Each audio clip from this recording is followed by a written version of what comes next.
Hello and welcome back to the final day of the PMSL EMEA qualifier for Europe. My name is John Allen, with me is Blank, and we have 2 slots to give away for the Super League. That is right, only 2 of our teams of these 16 will be making their way towards those big leads. Can't wait for it. Let's see who's got the chops to do it. Team Spirit with a big lead, Blank. Yeah, massive lead at the moment over towards that 200-point mark. So I think it's a 50-point lead over second place. You can find us over on our socials down below on your screen. Any which one you'd like to join in the conversation and figure out what you would like to see in your games and stay up to date with everything that's going on, because we do have other tournaments coming in the future after this one once we conclude who's heading in towards that top 2 and who's heading to PMSL. Oh yeah, we've got 2 teams, as I said, 2 slots. That's what we're going to be looking at. I'm sure we're going to throw up the overalls in just 1 second. That's right, they're coming right at you. Let's take a look at the standings as they sit right now. Team Spirit up in the top with 202, a 42-point lead against second place Dagestan, who do have their work cut out for them a little bit here against S Eagle Squad and Shockwave, who have been a little bit resurgent in these later days. Yeah, for Dagestan, it was sort of an unfortunate day to take like a little bit of a resting moment for themselves. For Team Spirit, they had that massive pop off at the start of the day yesterday, and now things have slightly slowed down. But for Team Spirit, they've already put up that much of a buffer that they are in a very good position. Dagestan, on the other hand, having their drop off in performance on day 3, when S Eagle Squad and Shockwave tend to do better, is a very awkward experience. So for Dagestan, they're going to have to fight for this second place. Though for Shockwave, I wouldn't mind seeing them in, but I do feel like at this point in time, Dagestan does deserve it a little bit more, considering the circles we've seen that have gone Shockwave's way. Yeah, the circles that Shockwave have won have been very, very favorable for them, whereas Dagestan's performance has been through difficult positioning, right? It's not just been clear sailing. They have taken positions that are strong, sure, and they've gotten into those late circles in a good position, but that's because they worked for it, right? And not to say that Shockwave didn't, but they didn't. Yeah. But yeah, that is what I'm saying. Yeah. They cleaned out the late games very well, and that's to be said, right? And I don't think you can take that away from them, but yeah, they have had some more luck than other squads here, but they are a good team, you know, and I think they are assembled of some quite decent veterans within the scene as well. But right now, I would prefer to see Dagestan heading towards that top 2, but it's all up for grabs. Those 3 teams battling out. I think Team Spirit's got such a big lead that even if they drop down, it would only be into second place. Yeah, it's going to be very, very difficult for 2 teams to surpass them, let alone 1, right? Because you've got Dagestan, who would need to gain, what was it, 46 points, something like that, up and against them. And then another team would also need to breach that gap, which is like something like 60 points on the day. So it's possible, sure, but you're right. I think it might be just about enough. Oh, we're gonna be treated to a second round of looking at the tables. It was 42 points, the gap coming on in. Just a little bit longer. What is that, 53 down towards S Eagle Squad? Yeah, so that's what I'm saying. Like, that is such a good buffer that even if someone takes it over, they'll be dropping into second place and likely not dropping out of second place there. But yeah, I'm very, very excited to see Team Spirit being able to get into the PMSL. I think they definitely deserve it. And I think over the last couple of days, they have figured out their team comp and how they want to play around it, because it has been changes here and there. Naomi's a bit more of a slow player with those nades going over the top. But here's our schedule for the day. Erangel, Miramar, Sanhok, Erangel, Miramar, and then finish things off over on Erangel to crown our top 2 who will be heading onwards within the circuit. You love to see it. A nice little hodgepodge mix of all 3 maps, of course. Just the 1 Sanhok a day, which means we're limiting our jungle exposure to Miramars and 3 big Erangels. Underway fairly soon, I'm sure, and it's going to be a nice one to look out for. We've seen some pretty dastardly circles. I mean, we're talking about how Shockwave were helped out a lot with some of their circle shifts, and in general, it's kind of been the case so far that the circles have not really helped out too many people at all. It's been quite wicked. Yeah, it's been very, very wicked and very difficult for squads to be able to play around them. And that has been a limiting factor for some teams who, again, if you're coming into qualifiers, you're not expecting to play the hardest circles in the world right now, which these sort of have been. We've seen some crazy circles in the past, but they've been mixed in with some easier things to manage with. This tournament has just been back-to-back evil circles all over the place. So yeah, it's been a very, very cruel tournament, but some teams have still thrived in that format. And I think the big one is definitely over on Team Spirit, where we saw yesterday, I believe it was an Erangel versus Shockwave, who had center, get locked out over in the field and still made a miraculous push down towards that south side versus Dagestan. Yeah, there have been some really great stuff being posted up by Team Spirit. The early part of yesterday was their big hurrah. They then had 2 matches off. They were like, you know what, we kind of chilling right now. And then that last game, they came back in fairly strong, which was great to see. I think they posted over, what was it, like almost 80 points yesterday, which was absolutely insane. Maybe even more than that, actually. I have to double check, but they have been on an absolute tear. If they're able to perform like that again, we generally talk about the 10-point average, right, as being towards the top 2 of the tables at least. They need under 40 points to be able to get that done. That is less than 10 points per match. What have they got? 6 matches to play? 40 points? I don't know. Somewhere like 7 average, I think, would put them over the top. Yeah, and I think that that's what you're really looking for here. Again, difficult. And we're heading into our first game right away here over on Erangel. Let me pull up the old map feed, which producers dutifully given to me here. Oh, yeah. Very nice. But yeah, we're heading over on that western side. Plane paths heading from the north of shooting range down towards Ferry Pier. Easy enough for a lot of teams to get out and get gone. GETSO makes a little bit of a late transition in terms of heading towards Gatka, and I think they could have had a lot more points here at Erangel if they had been doing that from the start. Again, this is something that differentiates a lot of the strong teams at the top side from some of our teams that may be newer to playing versus some of these squads, which is making those adjustments maybe day 2 or in the middle of day 1. Plane path about halfway done. A western small lean to it all. We'll see just how hot these drops can get. Because today being the last day, and I kind of touched on it yesterday, I feel like a lot of teams can use this as great opportunity to showcase what they can do and go a little bit more crazy with it, right? Get involved in positions that maybe you wouldn't like to. Treat this like a scrim session, because you've got a lot of opportunity here to play at a very high level against some really, really strong teams, and you don't really get that opportunity too far. So for teams like One for All, Brothers in Arms, FARVOICE Gaming, down towards the bottom of those tables, this is a chance to just give it a go. And see what sticks. And that can really change the dynamic of the lobby when you have 3, 4, 5 teams starting to get a little bit crazy. I mean, we saw what that sort of difference in a lobby can do to a team like Team Spirit if they're not expecting it. Yeah, and I think that the issue here that we're seeing more than anything coming into today for some of those teams towards the top is that some teams have very little to lose now. So you're playing around some loose cannons in the match, which is always a massive difficulty, right? So you're going against teams that really don't have that many cards left to play. So for instance, Team Spirit might be again facing themselves off versus Asia Mix in boot camp, because why not for Asia Mix to get that experience versus one of the best teams in the world? And I think that's a difficulty considering Team Spirit was able to pick up a lot of points from Sanhok the past couple of days where they won out their bout versus Asia Mix, or Asia Mix didn't drop on top of them. Yeah, Team Spirit, they're down to Uno, but everybody else is just going to try and slam those +4s down, I'm sure. See if they can garrot them on the way. Strangers in Yasnaya.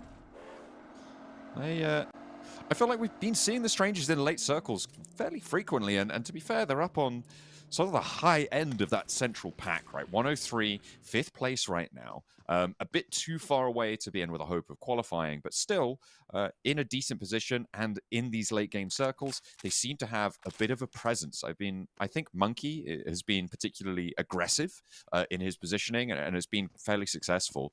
I'll be interested to see what more they've got in the tank for next season's Kedbo. Lighting up Godzilla as he wants more as well. And there's the backup. 3 players instantly rolling out. Gyro, that's 1 and 2. Okay, hang on a minute. This just got dangerous for GETSO. Ked on the inside. Hands 1 with a pump action. Turns the corner. Drop shot is good. Hits the grass. Ducci was on the inside, but is there an off angle coming through for Blue TIAM? Could they ruin GETSO's day?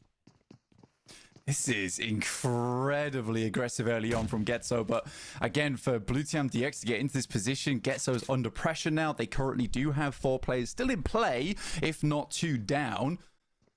go away, and Blue Team DX, they could ruin this whole situation. They do have enough pressure that they're able to get these reses off. The nades are coming through, but you wonder how many are left in the pocket. If that nade goes through the door, ooh, a little bit far, but still allows the res to go off. He's got another.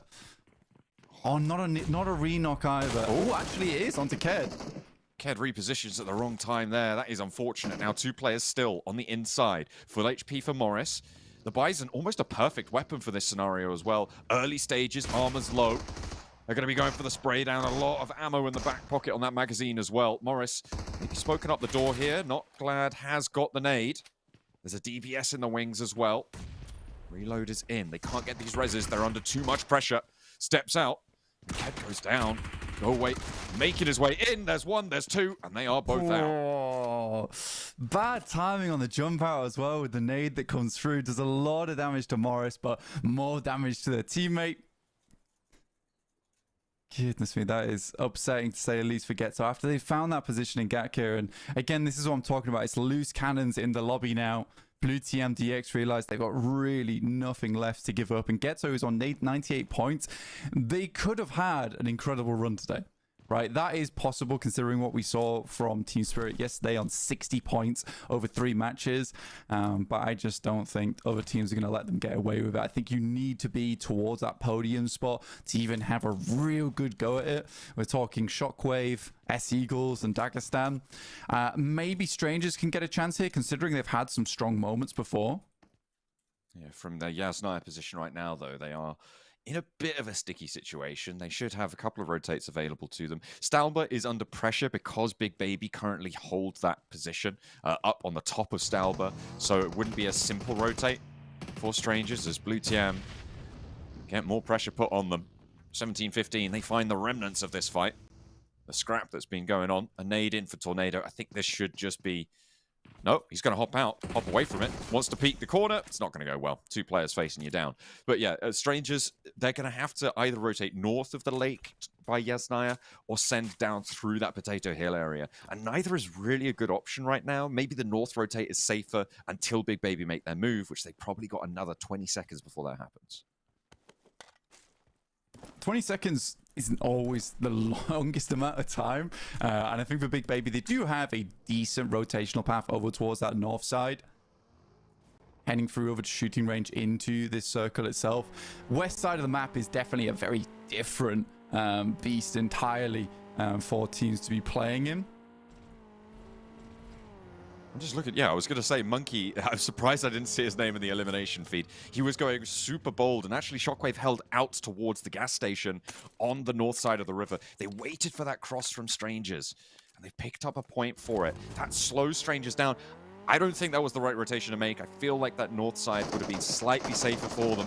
In the meantime, FARVOICE Gaming battling to stay off the bottom of these tables with one for all, and Smarty is down. A lot of flak sent back their way. King rolls in with a buggy, diverted instantly. FARVOICE Gaming down to just 1 player now. And honestly, for one for all, in a very similar situation, they do get their 2nd player up. It feels like FARVOICE Gaming are just going to give up the goose on this one, just leave off the back of it. Awkward position to be playing in 1v2 anyway. Yeah, this position on the east of Quarry towards that north side of it as well. Just going to be too difficult to hold. I feel like you could have held face a little bit there for Iron Owls, given it a go, right? You're dead last. You might as well try and pick up these extra 2 points. All 4 of his teammates, well, all 3 of his teammates, I guess, technically, were alive and could have been rezzed if he'd won out that 1v2. But they just want to play sensible. It's no fun. No fun. And I mean, again, from the start of the game where we saw just an incredible amount of engagements and fighting going on, like, to give up the goose on that one, it feels unfortunate. But yeah, we are losing teams left, right, and center. You know, GETSO's already out. You got Blue Team DX losing all their players. FARVOICE Gaming down to 1 and 1 for all on 2. This is typical last day of play behavior. Heading over towards that western side now. Star's got that central position that sits over towards the high ground on the coastal arena, as many other teams are working their way through. Again, that southern rotation is slightly more difficult considering a lot of that area is cut off by Quarry. Not an easy position to rotate through. And S-Eagles have very much bided their time, waiting this one out.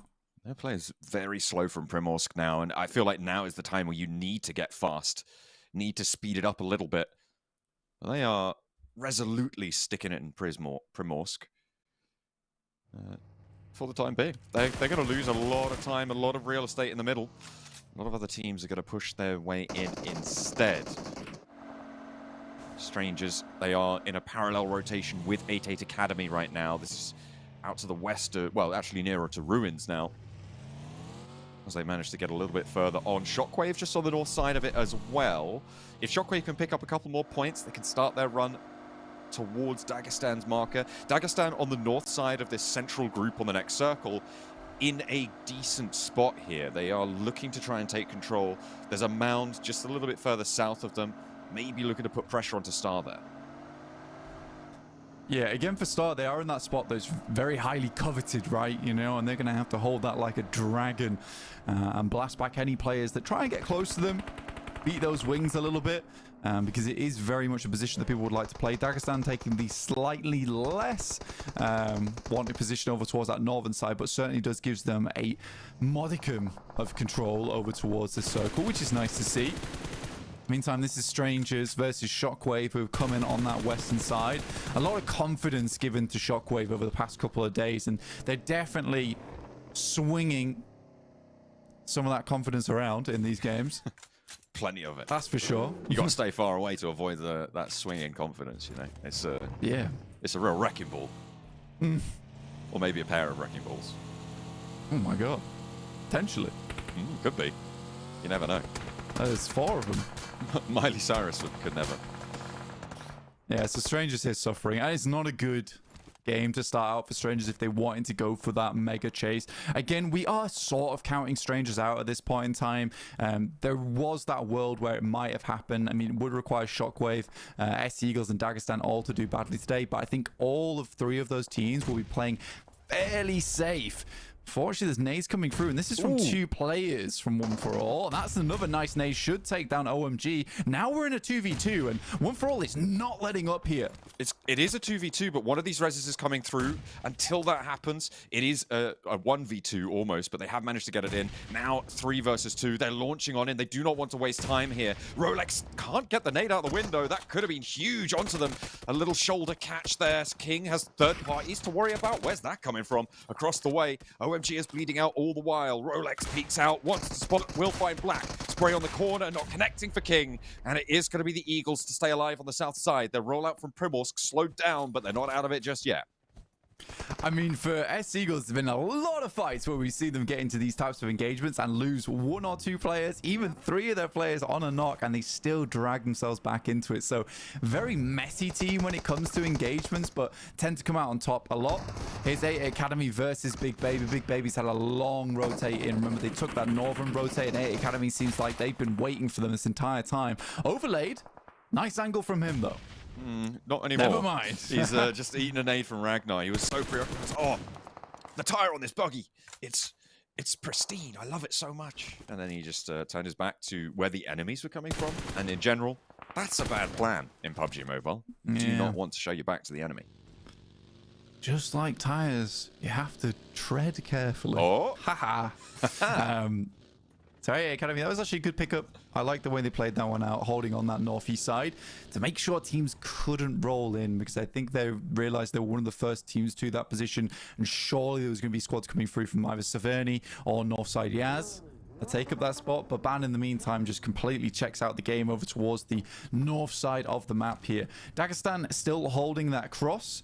And now that they get the central position, this becomes one of the strongest positions in the circle on that ridge. They have a lot to do, though. You know, you have to cover your south side and your north side quite effectively.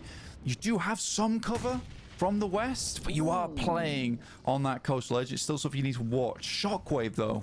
What a nade. What a nade from Woodson. Finds 2, a flush as well. Rolling up for silence. Ragnarzada, where is he? Nobody knows. He's hopping in and out of the buggy like nobody's business. He's out, he's in, he's got a pump action. Through the door, Freddie nearly finds another, but silence puts him to bed.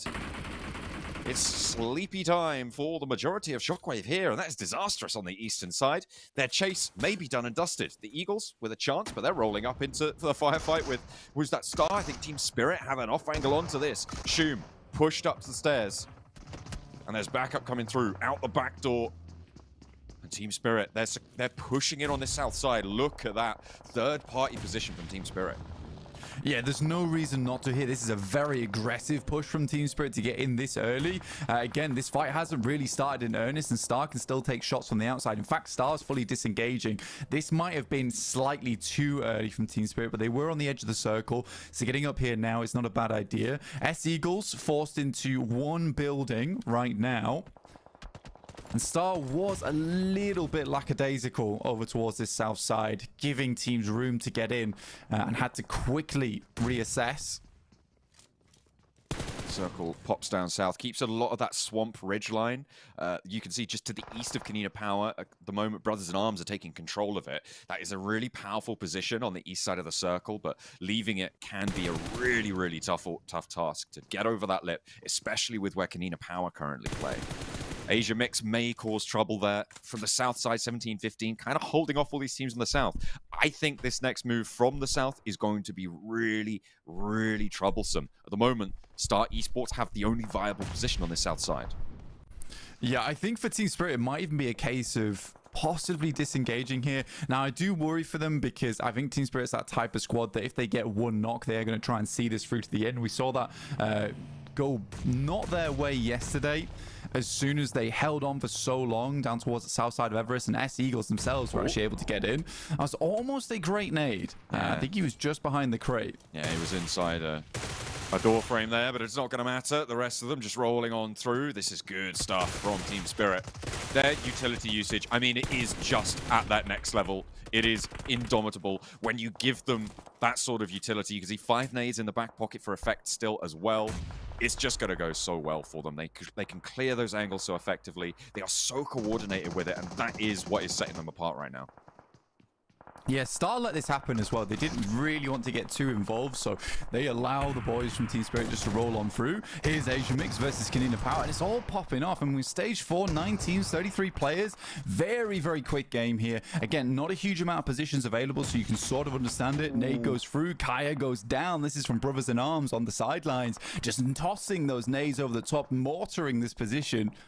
That is that swamp ridge line that I was talking about. It's so powerful, but leaving it is difficult. If they can secure KONINA Power's position, the whole east side is theirs for the taking. Carry Boy and Silence, if they can put more nades in, it would be huge. They've got all 4 players alive in Brothers in Arms, but they're a little bit split. Woodson further south than the rest of them. KONINA Power, they're looking to get Kaya back up and into 3, but Lost has other ideas. That nade looks good, gets the re-knock, but a reposition timely comes through from Badusi. Gives them time to pick up Keme here, though, and with the threat that another nade might come through, Zero is really lining up this nade. Might be able to bounce it off the vehicle and get the knock, potentially. Yes, he does, onto Keme. Luckily, he just rezzed him. He just rezzed him there, so it's just the re-knock and not the full flush. There's another pin being pulled right now. Lost diverting his attention. Retro all the way out in the back for Asia Mix. That's what pushed the nade from being so successful. Or more successful than it was. A nade gets that flush, and again, in through, actually loops 2 windows, nearly gets a 3rd. That would have been huge to be able to find that arc. A triple point parabolic, describing that would be pretty difficult with a pen and paper, let alone with a nade. But he does go down, and the off angle too. Retro's out. Yeah, Retro gets taken down on that off angle inside the blue. This fight with Team Spirit and Star, Star just completely gave so much space in favor of moving up towards that spread of compounds that sits littered over towards that north side. Now, this is a huge game for Dagestan. If we remember, all those teams underneath Dagestan have been knocked out already in this game. So for Dagestan, getting a strong chicken dinner off the back of this circle is imperative for them. Again, yesterday, Team Spirit were able to break away into that front line at the start of the day, which really helped them, gave them that buffer, and they could bring things back slightly at the end of the day as well. For Dagestan, now they can't let this opportunity slip. They cannot be less than fastidious in this situation. Default holding back, and this could cause a lot of problems for Effect, who is that Western player on the point for Team Spirit. They're currently looking for split, and they don't really have a good option as it stands in terms of rotations up to the north. If they can find a backstop for Star Esports, that's so much better for them. If Nomi can spot one of these players, get a knock, they will just full send it onto the buildings on the south side of this circle. Brothers in Arms have pressure. 17-15, they're still playing up from that swamp. Brothers in Arms left that ridgeline a long time ago, but there's KONINA Power chiming in. Phantom found on the off angle. Nade in from Woodson. Bounces, but doesn't connect. Yeah, I mean, Brothers in Arms' position is highly nadeable, right? And 17-15 understands that, goodness me, we've got to get out of the swamp. We've got to stop cosplaying Shrek and get rid of Brothers in Arms. And they just cannot thread these needles in through the window. In the meantime, KONINA Power does have that off angle on towards them. So 17-15 in a bit of a troublesome scenario. If they get a knock over towards KONINA Power, we'll give them time to reset, but they're not giving them that opportunity. There's one nade that goes through. They're going to try and get the follow-up, but the smokes are making this so difficult. Needs to pick up Phantom right now. Tornado down, though. That nade in through the window. Through past like a boulder. And that is a nice boulder. But at the moment, 17-15. Looking like a bit of a lame donkey on this approach because Team Spirit have just joined the party. Effect. He's peeking aggressively into this Brothers in Arms position. Another nade sees right to the back, and they are getting cut out time and time again. There is no slice of this pie left for them. Brothers in Arms as well. Under too much pressure. KONINA Power on the north side have the run out too. Effect does get knocked in the meantime for Team Spirit, but they've got the ridge. They've got the cover to get this res. 2 players down here for Brothers in Arms. 17-15 gets wiped out. 6 eliminations now for Team Spirit. Might just be securing their position in PMSL right at the start of the day here. Another nade goes through. A little bit short. Doesn't quite hit through that little ridge line. And Silence is playing so incredibly close to the roadside. One more nade for Kitsune. Is potential for him to get it in through the door. They're in this next circle as well. They can chill out for just a second. Just a touch more chill. Silence does not have the angle to peek. As soon as he does, that avenue through the smoke that Team Spirit have sightlines on will just be lit up instantly. Kitsune gets away from it. So no danger really from Silence as they rotate back to the west side, but Default lands one right onto Nomi. Has another being launched in by Poker across the way. Matic goes along with it towards Kitsune. That's dangerous, but Default goes down. Can they get this res onto Nomi? Because the rest of Star Esports, they are putting pressure on. I mean, for Star Esports, they're going to be unwilling to lose that compound route and push too far out. So should be able to get Nomi up. And it was a good thing that he did play backstop. Made sure they didn't get taken out by Default. And honestly, Default should just bleed out. They don't have to peek this too much. Kitsune does desperately want to confirm the elim, though. You can see how ready he's like, I'm going to get it. I'm going to get it. Oh, no, I can't get it. I can't get it. He's just dipping in. There he goes. Finally. Able to scoop up the dip on the cheese straw of the points tally. I like it. Okay. Brothers in Arms, they're able to get all 4 players back up again, so they're in a position where they can fight this. They understand they need to move away from the shack, though, because I think Smokes and Util is limited for this squad. That's that nasty. Could be a good nade over towards Silence. A lot of damage done. Has to back him off from it, but also the shots coming through from the rest of Brothers in Arms, that provides decent positioning for Effect to start taking shots over there. 7 eliminations for Team Spirit already on the south side. Dagestan yet to enter on those points, though. KONINA Power are out, and Dagestan take a knock. Zadira goes down as Nomi finds the point, but they're in the buildings. They've got a lot of cover. Team Spirit now keeping this pressure up onto Silence. The smoke's re-established. This is what they're looking for. Getting cover from that north side. KONINA Power have left it, which means it's not as necessary to have these smokes, but they may be unaware of that. Rolling in. Woodson wants to get closer to the roadside, getting some information as well, gathering that, but Carry Boy spotted. Matic threads the needle through that smoke train. Another nade goes long towards the back. In effect, is harassing them. Something awful. Shoom, in the meantime, is going to be taking shots out to their west side, but Matic is down. That should be positionable. You can see immediately that smoke comes through from Kitsune. He's in for the res. Yeah, the fight is being consistently reset here for both squads. Effect just able to hold so much down. And Woodson's next up for the Groza. M4 swapped out, and there's the spray down confirming these points. Matic still resable, and it's just the one player left at the backline, Carry Boy. I mean, for Nomi, he's actually done a lot of work on this fight because he's made it very free for the rest of Team Spirit to get a lot of things done here. versus Brothers in Arms. Otherwise, Star would be taking shots. Dagestan might be taking shots, but every time they peek, he's been shooting them off the angle. So this is effectively been a 3v4 for Team Spirit, and they're handling it very well. Silence crawling back towards the shack, but again, now we're getting slightly limited on nades here for Team Spirit. They've used a lot of them to clear out both 17, 15, and Brothers in Arms. Yeah, effect down to just the Molotov. They need to get through and try and resupply on someone. Dagestan finally spotting a player. I think that might have just been their first elimination point of the match. That is good news for them.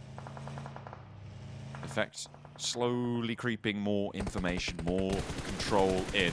As Carryboy steps up, gets the flush, and 8 eliminations for Brothers in Arms. Yeah, they've not done too badly on this map, honestly. Here's 5 nades from Nomi. He's been very much outside this fight for a while. Tries to get it through the window, not quite able to get it done. Silence takes a nasty shot there from Matic. They are very much pinned in. But the circle moves away, and Team Spirit needs to start thinking about their next move, their next step in this game. But having this backstab constantly in play here from Brothers in Arms is not what you want. They can comfortably play out this until Brothers in Arms is pushed out from the blue. A lot of other teams, they understand. They'll probably be focused far west side on the compounds that are available. That sits on the windowsill. That's unfortunate. The way Team Spirit need to play this out is get rid of this thorn in their back. Get rid of the threat from Brothers in Arms, and then swing down to the south side of the buildings that Star Esports currently hold. They're a duo. It's the easiest place to crash. They're going to have a better bit of luck there, I imagine, than they would in almost anywhere else. Maybe try and flow up this east side, but I just don't see it being as effective as it potentially could be. We'll see how they're able to handle that. I'm looking for that rotate down to that south side, linearize their fight towards Star Esports. Yeah, there's some great mollies coming through from Team Spirit as well, because they are just isolating the position from Brothers in Arms. They can't really move out from either side. They have to swing peek on both edges, but yeah, it's fairly done. And I think, again, this is what we were talking about. This is going to be over at some point. It did just require Team Spirit to be holding on this western side. That's eastern side, sorry, for maybe longer than they'd hoped. Dagestan crashing from the north side of the compound. They go straight on in. They want to get rid of Star Esports and then hold out Team Spirit. Team Spirit are joining the fight. If there's a knock that's sent over to Dagestan, it could be devilish. Zadira goes down, and there's a burn on top of him as well. Shum is out. There's one player on the inside, and now Team Spirit have the fight. There is still Baban as well on that northern side. An off angle, a lovely nade comes through from Team Spirit. Rolling down towards Magnum. Kitsune has the challenge, but isn't going to win it out this time. Effect in. Wants to trade. Hops in through the window. Here's the healing, and it is going to be a good spray around the corner. The door frame not going to keep him safe this time around, and Dagestan throw it all away on a push down south. They try to get rid of the team there, and they bite off more than they can chew. Team Spirit join the fight, and they close it down as well. Big Baby swept aside in the midst of it all. Team Spirit with a miraculous roll down. Really comfortable push there. And again, the timing is so exquisite there for Team Spirit. And the timing is not set up by Team Spirit. We have to say that, right? Because they just conclude their fight with Brothers in Arms. And I think that perhaps this could be changed a little bit if Dagestan decided to go for that quick push maybe earlier, whilst the blue was still pushing in. Because if they understood there was still fighting happening over towards that eastern side, maybe Dagestan goes for that push earlier. They take Star out, and then they have a 4-man inside the building. But Team Spirit swinging as they make that push. So yeah, the call comes a little late from Dagestan, but I like the play. I understood it. Unfortunately, they don't get the chicken dinner off the back of that one. I think it was about 10 points they're able to gather. Yeah, on those eliminations, so hopefully they'll be able to keep up the pace. But we'll have to go to our next match to see what they've got left in the tank. Team Spirit, bombastic as always, a 26-point match for them. We'll see you in a few.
An unfortunate mistimed push from Dagestan takes away their chance at taking that chicken dinner. Team Spirit were able to snap it up away from them in the end, but they still put some decent points on the board. Let's take a look at how that match affected the overalls. Over on that top side, you still got Team Spirit put up 26 points to start out the day, and that is going to confirm them.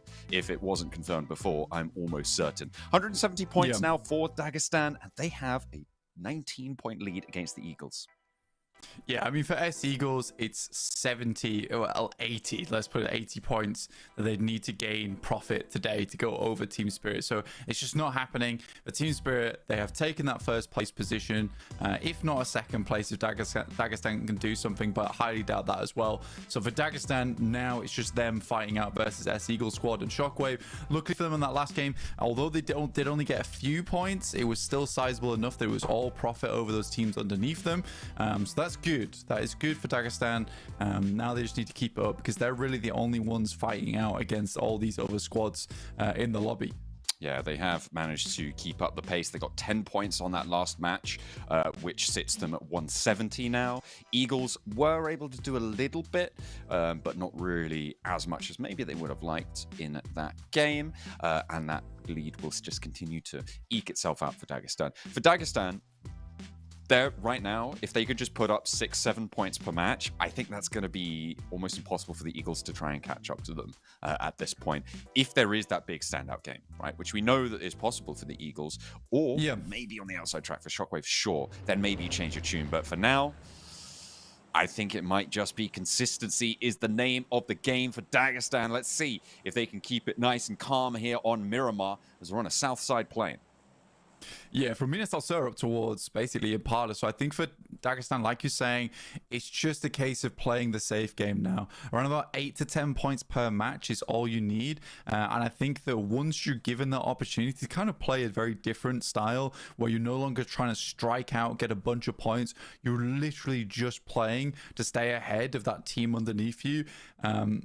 Becomes a lot easier. For S Eagles, there is still that idea that they need to get a chunky game in here on Miramar or any of the ones upcoming, which is possible, like you said before, for S Eagles to hit. They have hit those kind of heights in the past. Shockwave on the outside track, yes, also doable. For Dagestan, their life becomes infinitely easier now after that last game of just playing a safe match, getting 6 to 8 points, which is very doable for them. I think they're a strong team when it comes to holding off multiple angles. So a central position either towards the middle of the circle or even just something a little bit further out towards the edgeway, they can do that. Are other teams going to try and play spoiler to it, though? I mean, the Eagles, they're dropping right towards Dagestan in Southside Los Leones. Potential for Dagestan to maybe just get out of there, to bug out fast. KONINA power close by, Big Baby as well, all surrounding Dagestan in a northern circle, puts them on the road fast. You need to be getting up there pretty quickly here. On Miramar, it takes a while to get these rotates gone. So I wouldn't be too surprised if Dagestan grab a little bit of loot, find some vehicles, and get on out fast just to try and get that more consistent play. But their paths are kind of blocked. You can see that Western Rotate may be the more open one, but they'd have to go really wide past Monte Nuevo. Yeah, this is the drop we've seen multiple times in the past for Dagestan and S Eagles, was KONINA Power and Big Baby down on that side. And they have had a pretty comfortable approach to leaving this position. They loot up a little bit. I think S Eagles sometimes poke their heads in. They might poke their heads in a little bit more, though, with the way that we are seeing the points stand up. The mutant here versus FARVOICE does a lot of damage and is able to get it done, actually. Not the easiest of weapons to be dropping down with. Gets the job done, though. Tokyo now with fight onto Luna. Neither of them actually want to step out. I'm surprised Luna isn't going for it. I don't think he has a weapon. A lovely long-range shot from Tokyo to find it as well. Yeah, Luna's just... I don't think he wants any of that smoke. Well, just try and waft it away. Try and hide behind that rock. Lovely shot over the top there. The sawn off, though, it's not really much you can do about it. I think Luna's not long for this. AA Academy, they've got this one sewn up. Yeah, they know exactly where it is. So, clean 4 points there, accrued for AA Academy versus FARVOICE. Really do not get much done at all. That's up to their breaking 100 points. But this is the important engagement. So, S Eagles are looking to get stuck in with Dagestan. Straight away. They can do it. It's now. Magnum takes a nade. He runs down the side. crawls on in, and Zadira immediately followed up on by Rolex. Okay.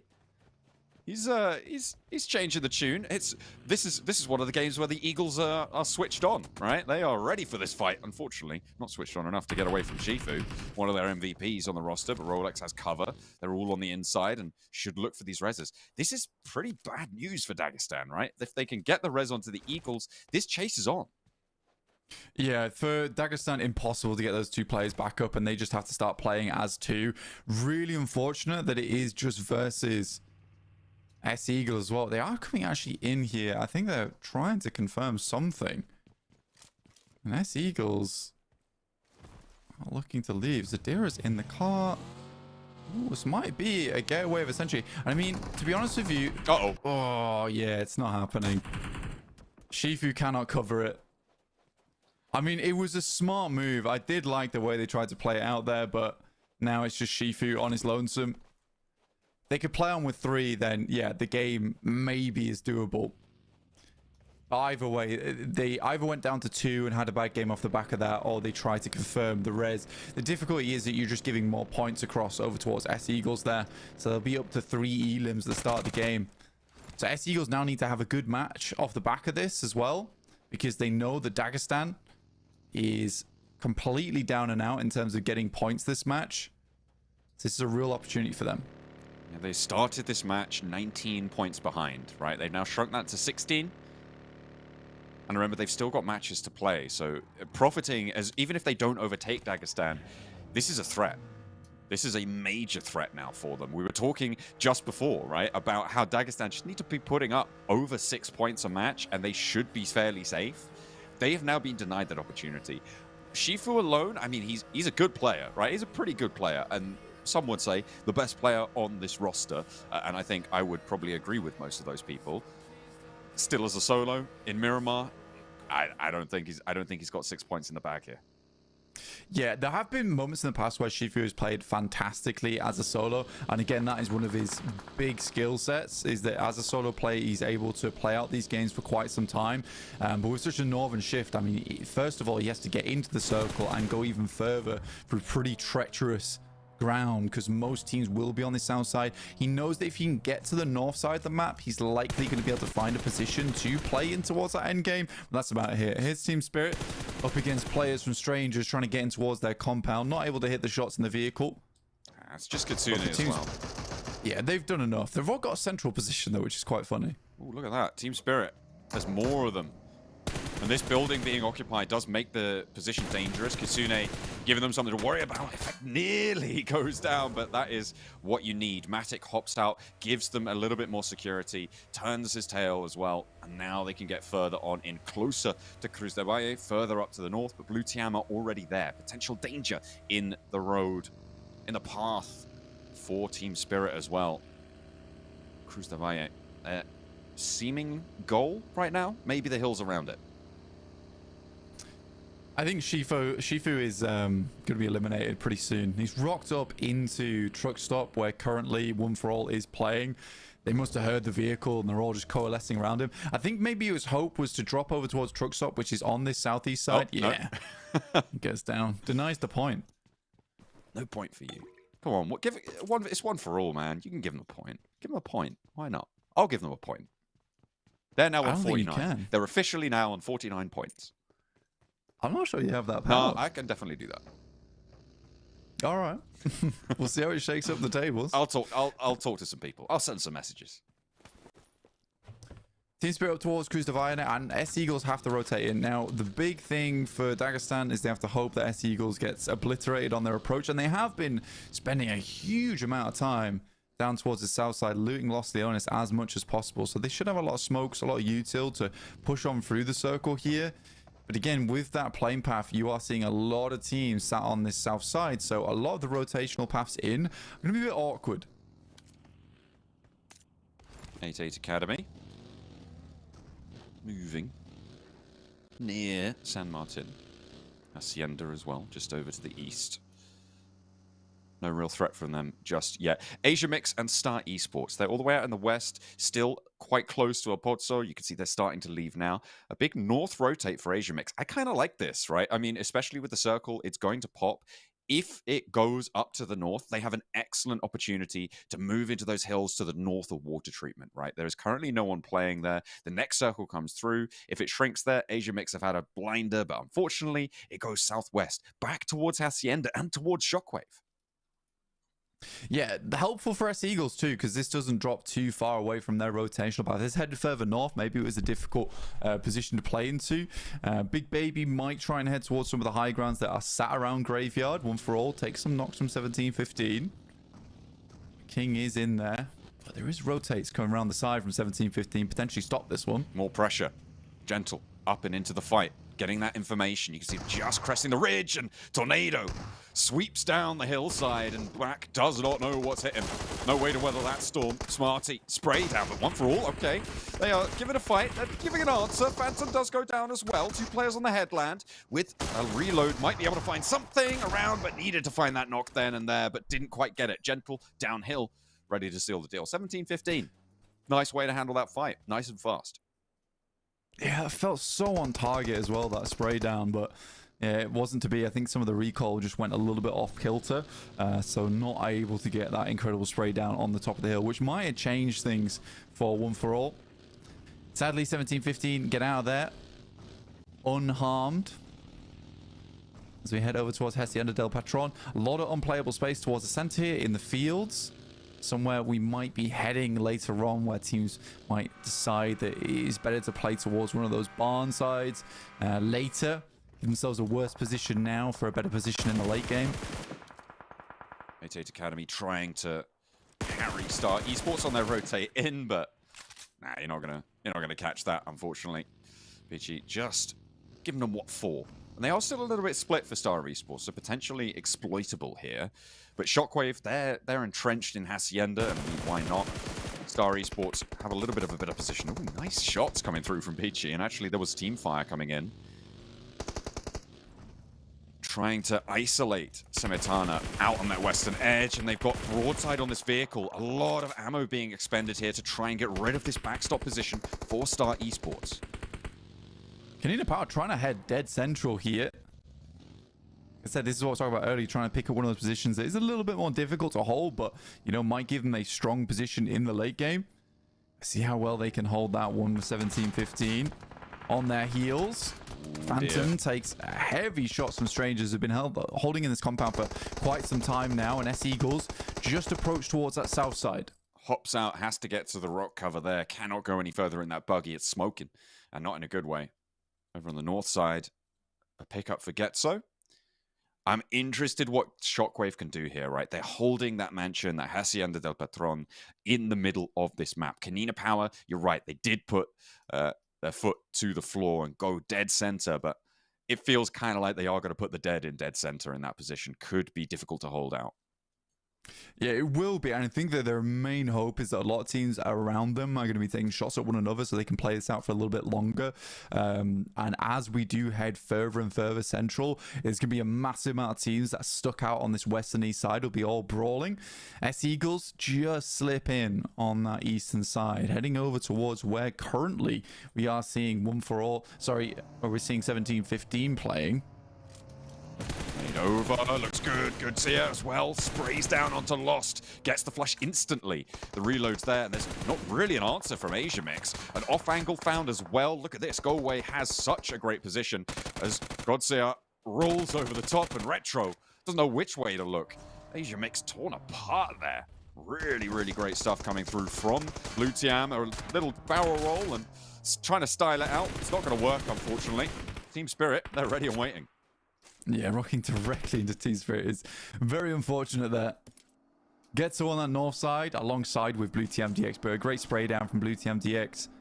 Take down a lot of the players there as they rotated through. It felt like he was, you know, those goats that faint when you like scare them. Yeah. That vehicle rotate looked like that when they saw Team Spirit. They were like, ah, and just immediately seized up. Nothing they could do. Just completely gone down. Oh, pretty much. I mean, they were spooked by the angle. I mean, Team Spirit is playing a heavy split right now, 2-2, west and east. Blue TIAM DX, though, could maybe be a bit of a problem for them, as they do keep taking shots exposing their position. They should hear the vehicles now behind. TIAM pushing in. GETSO on towards Nomi. There's a nade, but he's opting to go for the barrel-to-barrel fight. Now he's got the pin pulled. One coming in over the top. No gyro. Repositions. Looking for these vehicle positions. Oh, spotted ahead there. Now knows he's in big danger. Wouldn't be too surprised to see a reposition, but no, he's got backup now. Look at how Team Spirit have marshaled their forces around this. Matic has a back angle. He's on the northeast side of this fight. Wait for that one to pop off. Kitsune finds an opening. Effect finds one too. And this is perfectly handled by Team Spirit. No way through. The way is shut. Yeah, they're going to try and take some of these reses as well, but Matic's in such a good position to stop that from happening. This is a good thing for Matic. He can play these wide off angles and sort of trust his team to play as a 3 a lot of times. Just play a little bit more cautiously and just win out on the gun battles. So he can play these positions on the edges. It's very, very nicely done. Oh, Effect popping out side to side. Oh, no. Does finally get taken down by Go Away and GETSO. Very low though, both these players. They have to hop in, go for the heal before they can go for the flush. Morris trying to find a route out in the blue. I said this was perfectly handled. The opener was great, but now Effect is down and they are playing as a full 3. Matic needs to fold back in or at least find something from this off angle because they've really put a lot of eggs in that basket. Effect got, I think, a little bit too big for his boots. In that scenario, GETSO trying to rotate in to get these reses. 2 players down on this angle, and they need to have it now. Matic in with the fight, has got the backup, the 2-2 up and down the hill. GETSO cannot withstand it, and they roll on over. Long-range spray from Go Away, but it's not going to connect. No, just yet. I mean, they have an idea of where they're playing. S-Eagles taking on Big Baby in the meantime on that south side. And there is a re-knock from Arabao, but it is quickly going in the favor of S-Eagles. He's chasing it down. Team Spirit angry that Effect's gone out. 2 players down from Eagles in this fight. And remember, this is the team chasing Dagestan. They were able to get a couple of points. They've got a few eliminations so far, but with 2 of their players alive, this smoke train needs to fold back. But unfortunately, Big Baby have control of the cross, and 17-15 do as well. Eslam starting that. OMG as well next. He's nading his team out. Okay, they've confirmed themselves to only have 1. Baban hops out. They're going to try and confirm onto Eslam. Will be able to do so. A lot of damage to Devil in the back lines as well. And the Eagles, it feels like a bit of a misstep there to try and nade your own team, but it denies the point, I suppose. Yeah, they were getting across as well, and honestly, it didn't feel like Big Baby was having too much of an approach there, sending nades over towards S-Eagles. So now down to confirmed 2 players. And the 2 initiators going down the beginning is really not good for them. And if they go down now, it's just a 4-point game, right? Considering that we are currently 12 teams heavy. Some of these nades aren't great, though. Not quite hitting the mark through the window. Goodness me. Those are some moist grenades, but finally they connect onto one either way. And they're just going to take a back foot. No one's really pushing on these nades. They're willing to just survive this one out. Last a little bit longer. Shockwave in a really good position here. 4 players alive in Hacienda del Patron. A nade over towards Rolex. Looks pretty good, but the reposition was there. The Cook not quite long enough. Had to reposition away from that spray. Can he launch another one in? This looks like it could be good. Dangerous. Right on in, but the Cook, is it on target? Finds Devil. That one falls short. Oh dropping another smoke.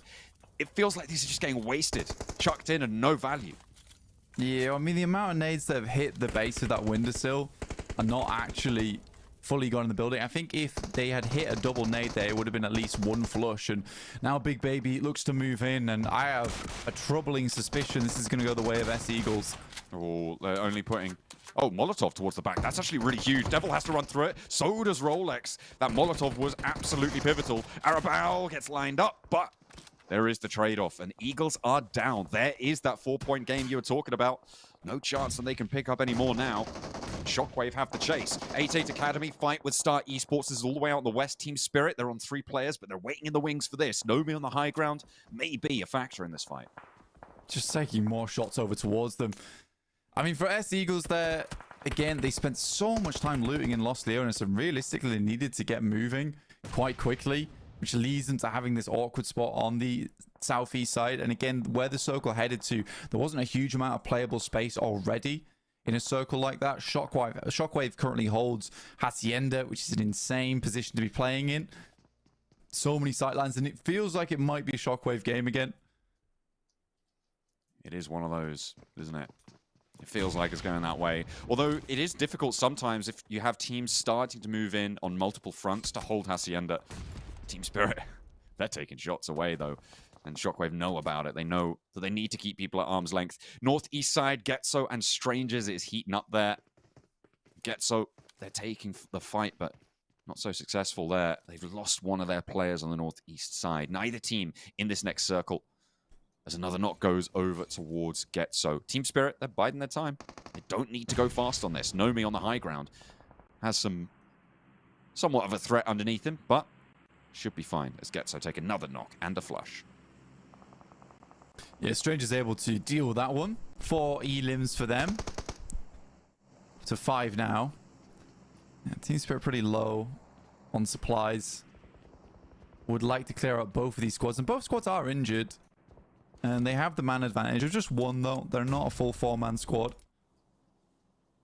KONINA Power really able to leverage that compound they picked up very early on. Do like the way they played that one. Yeah, they stretched out as well. KONINA Power putting 0 closer to those Hacienda Hills on the north side and a little small building that's out there, 4-0. Got a nice foothold to launch themselves because they are going to need to push towards Shockwave at some point. See, Shockwave are taking shots as well. They're keeping people at bay. That is so important in Hacienda to keep people away from the building because once they're in, it's like cockroaches. You just can't get rid of them. Yeah, it's a very big complex. I think the big thing is that there's a huge amount of areas to play on the rooftops where they are edged in the way that you can kind of peek over the top and then peek back down into cover. So you do need to be really, really on the money. But there's such a long run up to Hacienda that you can take your time about picking your targets, figuring out which one to go first. Team Spirit is slowly but surely trying to run through both these squads. Now looking over towards Star instead of 88 Academy. Default holding right on the corner angle here. Team Spirit looking for discipline in this fight. Matic closer to danger than the others. Kitsune waiting for the long angle, spotting off across in the distance. No one's there anymore. Nades are being cooked. Could be tricky, but Matic stays alive and Kitsune again there for the trade-off. Nomi across the way, still up on that rooftop. It's taking his time. Eventually, you'd imagine on this next circle, all the teams are going to be forced out. Team Spirit are on the long side of the circle, though, so they'll be the first to have to move. But there's a knock. We just missed it onto Star Default, which might be the go trigger for Team Spirit. Yeah, it looks like they are descending. The circle, of course it was. It was always going to Shockwave, wasn't it? There's the flush coming through. Looks like Team Spirit will stay alive completely. They do take a knock, so potential for 88 Academy to try and run through this one. But I don't think they've got it in them. Hang on a minute. I take that back. Tokyo going up, challenging Nomi, forcing him off the rooftop there and claiming the high ground just before this run out is actually quite pivotal for 88 Academy. Things could get hairy for Team Spirit. Yeah, I mean, the smart move here for Team Spirit is that they identify that they need to take Star Default's Star's position just because it's closer to the center, and the run out that's going to have to come through for 88 Academy is going to be much more dangerous for them than it is for Team Spirit on this side, where they can start to play the ridge that just sits underneath. So I think for Team Spirit, they're not expecting to go too much further in this match, but they're looking to get as many eliminations as possible. Why not? They're already close to the 10-point average on the 24 matches, let alone the 20 that they will have played at the end of this. They're up on 232 right now, I think, and they want to put more in. 2 more points ready and waiting for them. That was a wild dropout, though, from Kitsune. Matic going to go for it again. And there's a player there with you. Not going to matter. He's on the 180. Matic with the classic. Now looking to drop over towards Tokyo. Shots from across the way. 4 first aids. Can get the heal off, but there's the run up. Nomi trying to look to back his teammate up. Tokyo is there, looking to heal himself, and Kitsune can get rezzed. Yeah, the confirm on the Elim as well is massive. Now just having one player from 88 Academy is pretty bad news. He understands that the res is going through, so he can isolate this 1v1 with Matic. But what a shot from Matic with the UMP. He is so ready for it. Matic tore that fight apart. Bare teeth. Hands and feet. That's all he needs. Shockwave now have to deal with Brothers in Arms on the south side. Marcio and Woodson are pushing in from that south edge. And like I said before, once they get in, it's a lot harder to deal with them. See if they can do that. Team Spirit, I mean, they wanted that tree, and so they just took it. That's just how it is. Yeah, I think they identified that Go Away was moving in for quite some time. They never got the full finish over towards Blue Team DX. It's just one player here from Strangers. Good tag on the nade. That's all the information they needed. Yeah, they saw that vehicle, just nade out the position. They know that it's going to be dangerous on that northern side. Shockwave with bigger fish to fry than suppressing this ridgeline, though, and it's still Brothers in Arms who are going to give them a lot of problems here. There is a lot of focus from Shockwave up towards this north edge, though, and Brothers in Arms, like you say, are the biggest threat to them. I think they want to clear out as many of these long angles as possible so that they can fully focus over towards Brothers in Arms when the time comes. Tree hiding in the smoke, but remember that nade, that info that they have, the spray down is there. Tree trying to reposition. I think KONINA Power might have angles onto this, and he's going to descend. I think this is the end of Tree. He's just giving it a go. Why not? Actually, covers off some angles against KONINA Power 0. Will survive for a little bit longer, but Nomi stepping out. There it is. Yeah, you're not getting past that. It's Shockwave to pick up the point, though. And again, another point added to their tally is one step closer to Dagestan in second place. It's a Shockwave circle. That's definitely what's going on here. And they needed more Shockwave circles. Again, taking center, not always easy. They're pretty good at identifying some strong spots in the circle. Just a lot of times the circle does definitively head their way. But you can't blame Shockwave too much for it. Ragnazada here, 5 nades, 1 molly, 2 smokes. He is ready and raring to go. This is the sort of game that Shockwave just wins off the back of not having to expend too much of that util in the early game. 40 in the back pocket for Ragnazada, though. Lying in wait with that pump action. Oh, dear. Nice. Immediately, Nomi takes his head off. And another shot over towards Brothers in Arms as well. Team Spirit playing with 3. They're pretty effective, and there's more knocks going the way. Down south, that's a flush onto Woodson. That should be reasonable for Shockwave. Yeah, KONINA Power makes a smart move, though. They instantly, as soon as they hear all that fighting, Zero is just going to move straight over towards that northeast side. Takes the opportunity whilst he has it, and Nomi gets in towards the small warehouse, which is very nice. 10 eliminations already for Team Spirit. They're having fun. Like you said, that is a massive factor for them. They are just doing so much work, and it's guaranteed now that they're going to be first place. There's no one that can catch them with how far ahead they are. Even just getting the number of points it would take to fill that gap in a day would be miraculous. Not to mention Team Spirit going to keep opening that gap with the matches they've still got left. Ragnazada, nade high, finds Matic. Kitsune close to res. So sad. The way it bounced there was just up onto the lip. Oh, another. It was a really good nade. And another. Wow. Okay. Yeah, there's some crazy nades coming through from Shockwave. I love the colourful explosions. They're looking pretty slick with it. That nade short towards Nomi. Tags on. Okay. More nades still in the back pocket. This is the util that you were talking about them using. Interesting decision to try and nade a new position instead of going again for Nomi's spot. Yeah, I mean, they have more nades to work with, though, but it does give Nomi time to get that first aid. In fact, he had the med kit, so that's massive for him. Ragnazada doing the lion's share of the work, though, for the team. 5 elims right now. Full flash on that guy's screen. He's stunned. Are we heading towards our final circle? And again, this is where realistically Shockwave should just win, with it being so central on towards Hacienda.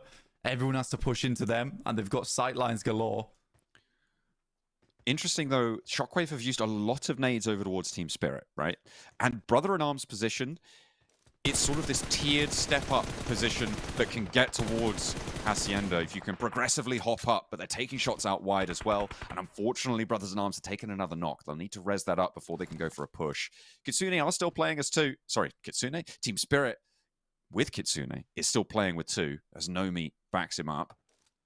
and still a threat on the northern edge, but 4 players available for Shockwave. Yeah, if Team Spirit wants any chance at this game, they sort of need to get a knock in the next 30 seconds or so to get a push going. But if Shockwave has any idea how to play PUBG Mobile, this should just be a free chicken. And it's a pivotal time for it as well. They're up at 150 now with the eliminations they found. That's a 20-point gap. Jakey wants to trade nades with Zero. Knows he's on the corner, but connects through it. Lovely find. And that will be KONINA Power out. Now 3 teams remain. 7 eliminations. Kisuna gets absolutely destroyed as he tries to make that peak. Brothers in Arms have to move through the fences, awkward position, and all the high ground to play around with. Wagnerzada looking for an off angle over towards Nomi, in fact. I like that flex. Nomi repositioning down low, has the challenge, and Wagnerzada takes it out. Now it's just Brothers in Arms to go. This is how you want it to go. It's a Shockwave circle. This is how they win their points. This is how they get their games. Nades in from Carryboy. Smoke trains are out. Launches one up high. Can it connect? No, but it pushes the high ground position away, which is going to be valuable. Not a lot more nades left in the back pocket. I'd assume Jakey takes some damage. Doesn't quite land that. Last nade now in the pocket, and there's Wandu with the knock over towards Brother in Arms. That should simmer it down a little bit. Doesn't connect onto Carryboy. There's the Molotov, the last piece of ordnance. Now swing out wide. Wagnerzada ready to go. Sends it straight on in, and Jakey descends immediately, flapping his wings like there's no tomorrow, and Shockwave close it down. A big match for their chase to second place. Yeah, massive game from Wagnerzada as well. I mean, he was really on point that entire match. I mean, he had the majority of the elims for a long, long time, and that's a 22-point game there. So that is massive for Shockwave and should put them in the running around abouts with S Eagles and Dagestan now.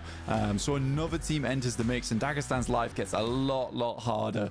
I think that they have definitely struggled here. So the next game needs to be a big one. Team Spirit, there's no way anyone's knocking them off first place now with that 15-point game. They have just looked so good since day 2.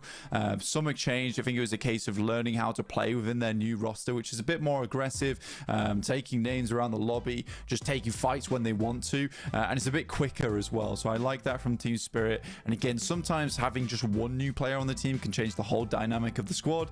S Eagles wasn't able to capitalize on taking down Dagestan early with 0 points. Yeah, well, they managed to get those 4 points there, but that was it. They were starved of the rest of it. But Dagestan, they are under pressure now in a way that they haven't been for a while. Can they keep their head above water, or are they going to drown to the Shockwave wave? We'll have to wait and see after the break.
Well, it's all but done for Team Spirit. They are in, but the chase for second place, Dagestan have Shockwave to worry about quite fiercely. I'm sure we're going to check the overalls in just a moment. My name is John Allen. With me is Blank, and we have witnessed a three-horse race for the last few matches now over the course of this whole tournament between Dagestan, who are defending that second place spot and the last qualification spot for PMSL EMEA, and between the S Eagles squad and Shockwave. With Shockwave's performance in the last match, they were able to jump up pretty close by. Let's see where they ended things up. Right on the doorstep. 4 points behind Dagestan now. Yeah, 166 points is a very good position for Shockwave to be in. And again, if they keep getting those kind of circles, this is certainly a position where they can jump up. Again, those circles are predicated off the back of some good rotations and central positioning from Shockwave. So it's not all luck a lot of the time, let's be honest. Just some of those circles towards the end have been a little bit kinder than others. For Dagestan, though, that is a tough opposition to have, especially when you've got one more Miramar to play today, where you're imagining S Eagles might go for the same kind of play. There is a lot of spots on the map that are open though, with 4 teams basically dropping over towards Los Leones. So S Eagles, KONINA Power, Dagestan, as well as Big Baby heading down towards Port Paradiso. So I think there should be positions towards the northern side of the map that are open that Dagestan might be able to head towards. I think at this point where it is so close, might not be a bad idea. I kind of want Team Spirit to hot drop Asia Mix right now. Go over to the trifecta and just say, you know what? We're already in, man. Like, you hot drop us, we hot drop you. Just give them what for. I mean, they were able to take down a lot of Asia Mix last time around by just dropping in boot camp and playing that ragtag pickup onto the players to their south. But let's see if they want to get a little bit aggy with it, a little bit freaky, as we head into our final Sanhok of this qualifier from Europe. All the way up to that EMEA slot. The second space is up for grabs because that is a hell of... I mean, that is a 73-point lead from first down to second place, which is as much as would get you 14th place right now in this tournament if you just had that difference as your point score. Yeah, I mean, for Team Spirit, it's done. Something clicked for them around about day 2, so now they just get it. And honestly, 70 points in a day is already a very, very strong number. So I am almost certain that you could probably take Team Spirit out of the game and they wouldn't have to play for the rest of the day. They'd still be in that first place position. It's impossible to catch up. So for Team Spirit, they don't have to do anything else for the rest of the day now. They could even target teams if they wanted to. Dagestan dropping over towards Tambang, S Eagles on their opposite end of things in Bantai, with Shockwave over towards Kampong. Those are the 3 teams we will be watching. Asia Mix already takes a knock as they hot drop over towards FARVOICE on the Northwest Island. 2 knocks as well. There is an answer to it, but they're coming through thick and fast. Unfortunately, I think they've already taken a flush there. Inaus has a nade sent his way, but stays alive for the time being. Retro, he spotted the angle with the M4. He's got a little bit of power on these early drops, but there's some shotguns. There's other rifles as well in play. Needs to land a spray onto Luna, but can't quite connect it. Forced to go for the reload around the edge now. Goes low, but there's a hop out wide. The shotgun slams down the law. An Asia Mix shut out. Just Keme left. FARVOICE, but it's Inaus looking around the side. Keme has to do a lot with this UMP, but no meds or anything to work with. The res is coming through.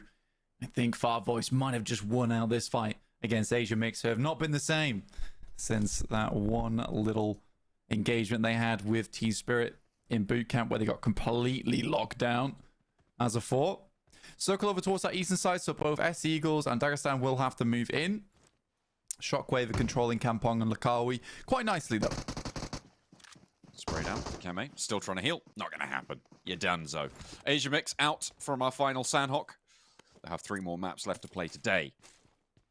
We'll see what they can develop for themselves for the future, because it is full practice mode now for a lot of these teams in the lobby. It's only a question mark for 3 of the teams as to what's going to happen at the end of this one. With no money on the line, ladder up's not as important. It's all for the pride of it. And one for all, yeah, they're playing with pride right now. Yeah, it's going to be a lot more amusing action, a lot more engagements taken all over the place. I think for a lot of teams, they realize that they are completely shut out. This could have been a very different tournament in the case where it was much closer, but I think with Dagestan, Shockwave, S-Eagles, and Team Spirit all in this lobby, it was sort of difficult to lock them out. You sort of locked a lot of teams in a cage with 4 lions, essentially. So, difficult proposition to be in. Yeah, pretty tricky. I did message the developers and I asked them to give One for All a point officially, and they said, "Who are you?" So I don't think that's going to happen, unfortunately. They are just going to be denied that. Maybe they'll get it here, though, against Blue TIAM. Possibly. I mean, they're very close by. It's over towards that northwest side. A Academy still yet to move in, and FARVOICE Gaming with their 3, looking to maybe cross the river. Just looting some of the compounds in that area first. I'll wait for our stage 2 to really confirm where a lot of this is happening. Flavius down right off the bat of things. Ooh, King down as well. Black now with a chance against Garcia on the door frame. Is he going to get the point? He does. Confirm it. Add that one to the tally. We're up to 49 already. One for All now. Continue their trek against Blue TIAM with 3 players to deal with. Smarty on the high ground, staying safe behind the door frame. Hop in, not spotted. Black is going to lose his teammate once again. Now hits the reload, the Tommy gun around the corner. Ooh, go away nose. But he's only got 8 bullets left. Has to go for the pistol. Crawling, shimmy to the other side of the window frame. But I feel like go away nose and the pistol through the window. Hops on in. Love to see it. Yeah, blasts him back with the old pistol action there. John Wicks him to death. KONINA Power versus 17-15. Again, there's just going to be a ton of action going on in our matches now. A lot of teams realize this is more puggy than anything. That is a very amusing drop-off on the nade. And another. Oh, I thought that was on Tabana, but a little bit long on that arm. Budusi with the cook and more nades. Ordnance just pouring into 17-15. You cannot get out of the quarry that easy. Gentle has a lot of danger sent his way, and there's the spray down. Budusi, there's a player beneath him. I don't know if they're knocked, but Tornado has the challenge. A drop down. 180. Slick with it. Budusi closes it down. Yeah, Budusi consistently been like one of the better players here on KONINA Power. Has had some moments for himself as well, which is really nice to see. Unfortunately, KONINA Power weren't able to ramp things up. They have had not a bad tournament, currently 107 points after those 4 elims are added to their tally, and they have been particularly dominant over towards Miramar, consistently getting up towards the top of the tables on that map. So again, for KONINA Power, it might just be a case of revising some of their gameplay over towards Sanhok and Erangel. But yeah, a strong team that just didn't quite make it.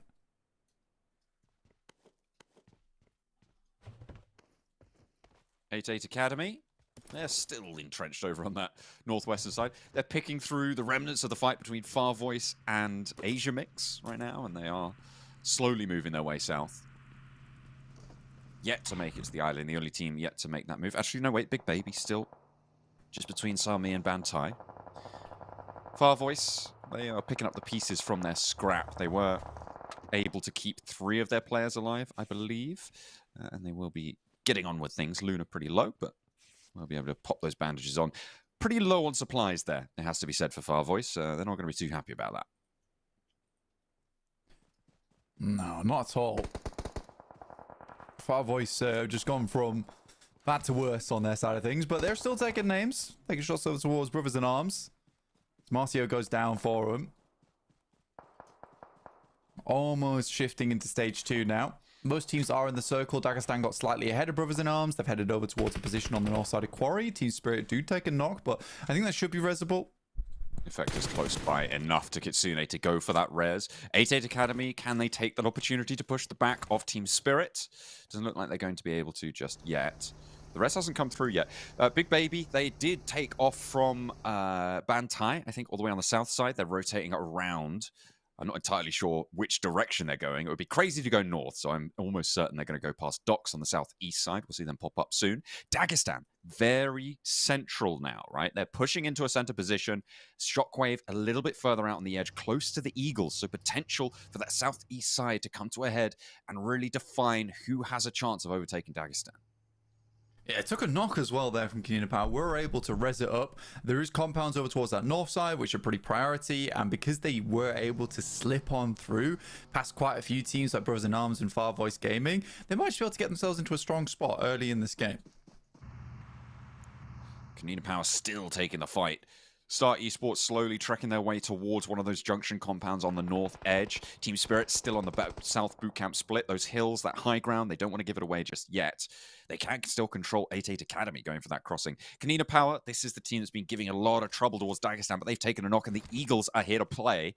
They want to close that gap between them and Dagestan as well, just as SHOCKWAVE were able to do in the previous match. But if they go for this fight, SHOCKWAVE can third party. They're in a position to make that possible.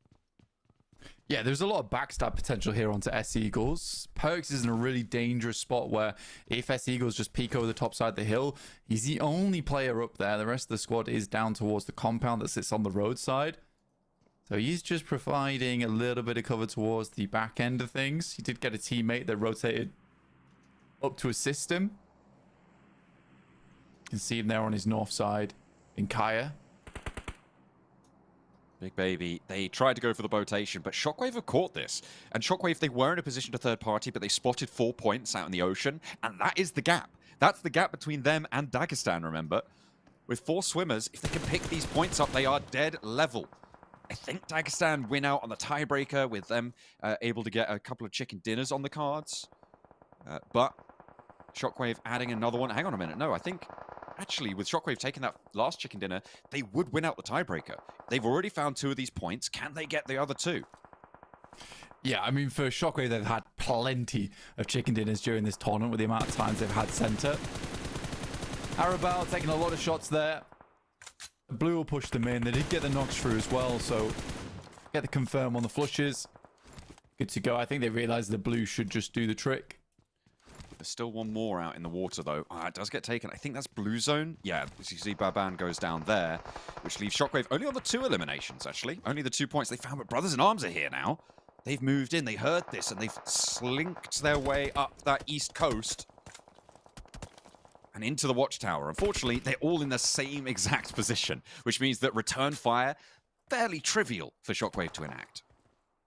SHOCKWAVE does need to move, though, eventually. I mean, the circle's closing, so we'll head to stage 3 soon. And right now, with them playing down towards Lakawi, this is an awkward spot to play. There's so much oversight on it. Wandu wants to have some kind of impact on this fight from the north side of Lakawi. Maybe he could bridge over top of the ridge there, and then maybe get some shots through towards Brothers in Arms. But yeah, SHOCKWAVE right now locked in. So 2 teams, locked in engagements. KONINA Power versus S Eagles, and Brothers in Arms versus SHOCKWAVE. Yeah, but we're on board with Strangers and GETSO over in Paradise Resort. And looks like Brett just slowing things down. No real action taking place here. Not just yet. No knocks found. And for Strangers, do you want to go aggressive? It seems like they do. Ked and Lonely on that side swipe angle. If there's an improper cross going on, it could catch it very nicely. Circle up towards the north side. No knocks just yet. Lonely has the nade and still carries that cross. Carry Boy actually sprays down onto Wandu. You said he wanted to have an impact over on the east side, but he's not going to be able to. SHOCKWAVE are losing players. This is the worst time for that to happen. Yeah, not great. Not great at all. KONINA Power just dip out and they'll head towards that compound on the southern edge. So leave S Eagles behind towards those ridge sides. KONINA Power actually making a hell of a crash towards Star's position. That was an insane rollout with no scouting at all. Just a blind push. And they're dead because of it. I don't think Zero survives this. It would be a miracle if he finds anything here. Gets a knock, but I mean, what do you expect? You go into a compound that's dead center of this circle, that was pretty central on the previous circle. There's going to be someone there. You just can't do that. You just can't. And that is a big misplay from KONINA Power. Yeah, Shifu goes to scout out the potential targets on that side of the map. They deny the points to the Eagles, though. KONINA Power doesn't go down to them. Yeah. There was a very easily playable compound just ahead of them as well, so I'm not sure why they didn't go there. They could have just stopped instead of kept going. Yeah. Star has very little supplies, though. They looked fairly weak when it came to, you know, the vests, the helmets. They just got delivery, though, so... They did, actually. You're not wrong. They, full team delivery. Yeah. They had it airlifted in. That was pretty successful. God, I wish I had that in my PUBG Mobile games. That'd be great. You'd be like, oh, you need some ammo and like nades and stuff? Yeah, we got you, bro. just roll on straight into my crosshairs. That'd be nice. This feels odd for Brothers in Arms. I mean, Shockwave have lost 2 players, but more than likely Brothers in Arms are going to go down for this play. So Shockwave, they hold out Big Baby, but by doing so, they're being held out themselves. And again, this fight from Brothers in Arms is taking awfully long to conclude. They're not likely going any further than around about 9th place because of this, which is quite amusing. So Shockwave is getting ruined off the back of a team sort of sacrificing themselves for a couple of points. I'm surprised that I'm not too sure why Shockwave don't have 3 points. Oh, they do now. Woodson goes down. Goodness me. I was surprised that they didn't get 3 points, though, because I felt like they got 3 knocks out to the players in the water, but they only managed to get 2 of the points for it. So maybe one of them tagged on the blue and took the knock that way and then bled out underwater. Yeah, it took too long. So in between the shots, I think we were able to tag 2 of the players like pretty recently before they went down, and then 2 players hadn't been tagged for a while, so they just drowned, and no one got any points for that. That's sad. I mean, that would have been a nice crash for KONINA Power if it worked out with this circle, with Star now holding a huge amount of space, and Dagestan has played this game very quietly down towards that southwest side, but now they have to move. It is their big move as well, right? They've got the Eagles close by to them, who are chasing, remember, still they're 15 points behind them in that 2nd place position. Dagestan outside of the zone, allowing 88 Academy to get ahead of the curve on them. Ooh, Shockwave take a knock. That is unfortunate. Just 1 point shy of Dagestan's tally right now. They are going to go in with just Magnazada, who, to be fair, if there's one player left, you do want it to be Magnazada. He has been an absolute terror in this lobby over the last 4 days, and continues to be so. I think he's 2nd MVP right now, just behind Nomi from Team Spirit. Yeah, Magnazada has been fantastic.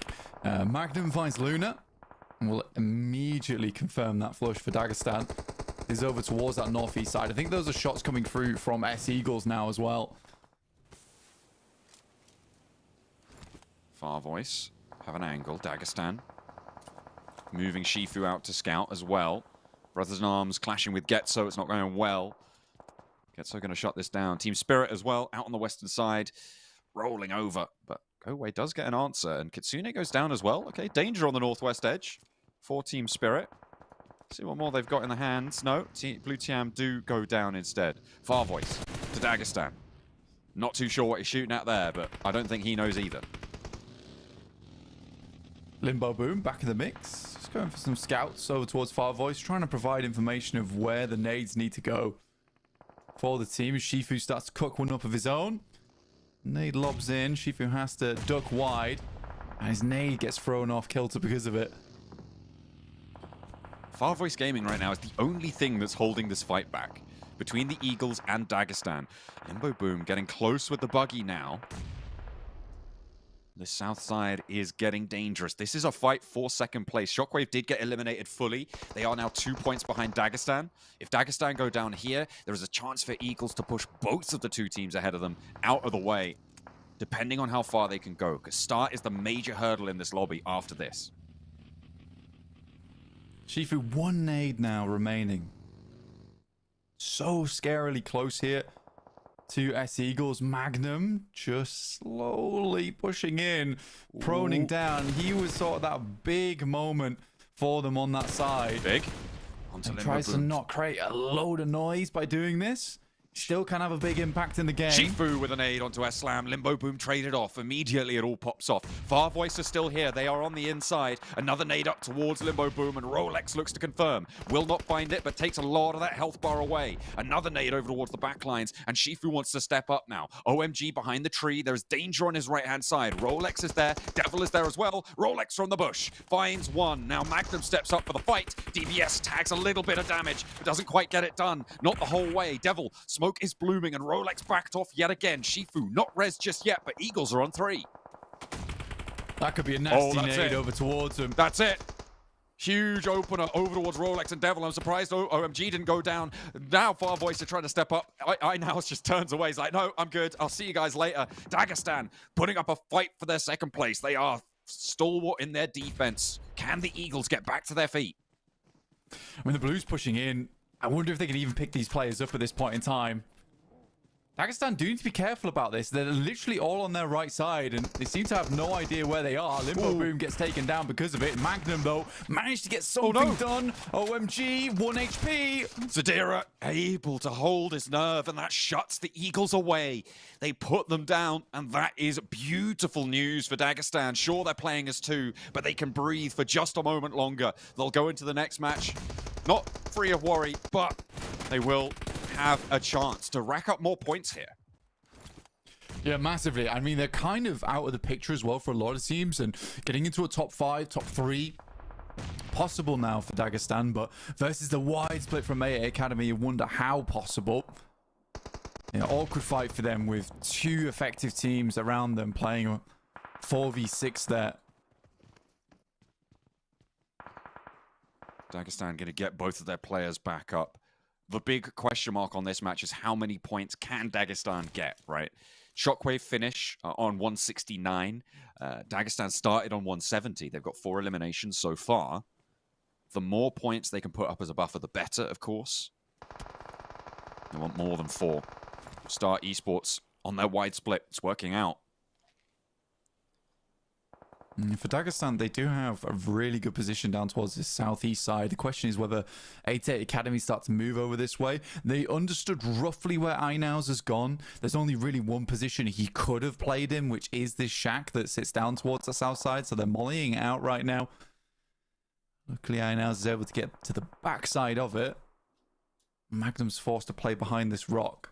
There's not going to be a lot left. Yeah, you can see no nades, no mollies, no smokes even for Magnum. But they definitely know that Einaus is in here. Oh, he spots the peak. The weapon swap. Magnum's like, if he goes for that again, I'm gonna take him down. I'm gonna take him down now. But Einaus could also draw some attention from Star Esports. GETSO, they're trying to move in, but strangers behind them. Star Esports ahead of them. 88 Academy now on the radar for Magnum across the way. Shots going back and forth. Simitana looks to try and close things down on that northwestern edge. And GETSO still going. The strangers actually bear the brunt of it. Yeah, nice shot from Zadira. Actually catches out Einaus inside that shack. So up to a top 4. 3rd place would be ideal. 2nd place would be really good. But versus 88 Academy, who are now starting to push over that ridge side.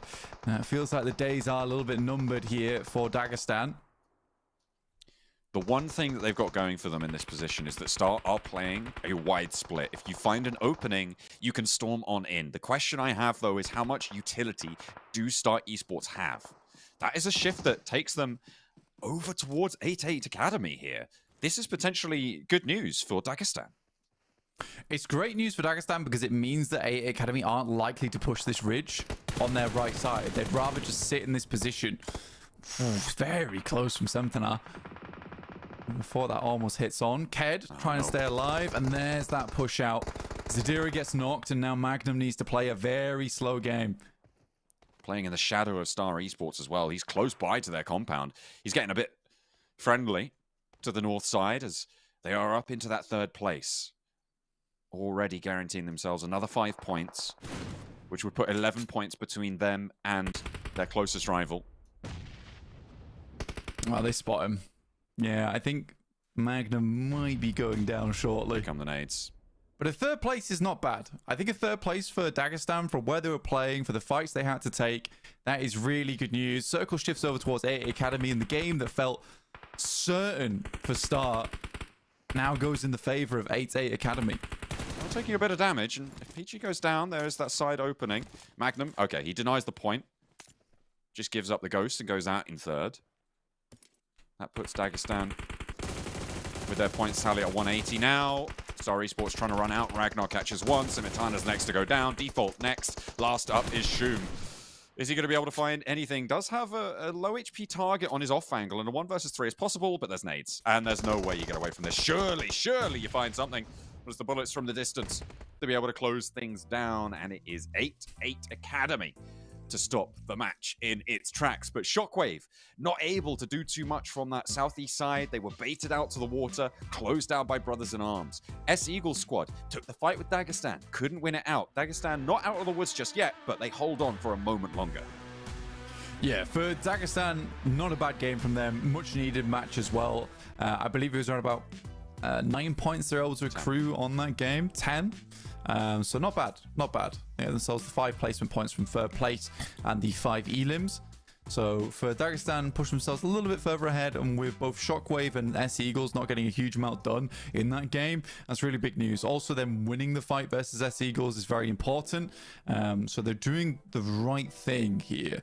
But we will be heading towards our 4th match coming up very shortly, and only a 10-point lead. It's so close right now for Dagestan. It is down to the wire, and it's nice and exciting getting on. And we would be happy, I think, with either Dagestan or Shockwave going through. By rights, we said earlier, we think Dagestan may be just slightly more deserving given how they've played, but anything can happen. If you want to see what is going to happen, though, you need to stay tuned whilst we go to a break.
hey, it's just Sanhok things, you know? That's what we were born witness to on the previous match, but this time around we're going back to Miramar, I believe. I got that one right this time. Match 5 on the day. We go back to Miramar. My name is John Allen. With Erangel won match 4. Yeah. I was so proud of myself as well. I can't believe it. Yeah, you were. You were hyping yourself up big time. I'll let you do it as well. You did. You gave me a lot of rope on that one. Goodness me. Oh dear. Well, I'll see you later. Right, bye guys. Yeah, see you in a bit. But we're heading over towards Erangel now. Team Spirit currently taking that first place spot. Not likely to do too much else for anyone to catch them up. Let's take a quick look at our overalls of where they are stepping. 248 points, lovely stuff. Dagestan 180, 11 points ahead of third place with Shockwave, as SC Eagles fall a little bit further behind here. Yeah, just a touch further. And with each passing match, it does become more and more insurmountable, right? It's still not too far. It's 22 points. Right now is the gap for Eagles to try and jump on over. They would need a big game, and we see that Dagestan, you know, they can have these small point games, but hopefully they'll be able to keep those at bay.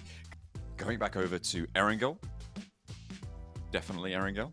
Yep. We are going to hopefully see Dagestan have a better shot at things. I am really interested to see if Shockwave do get another circle, because it seems like time and time again, they just get given something special when it matters.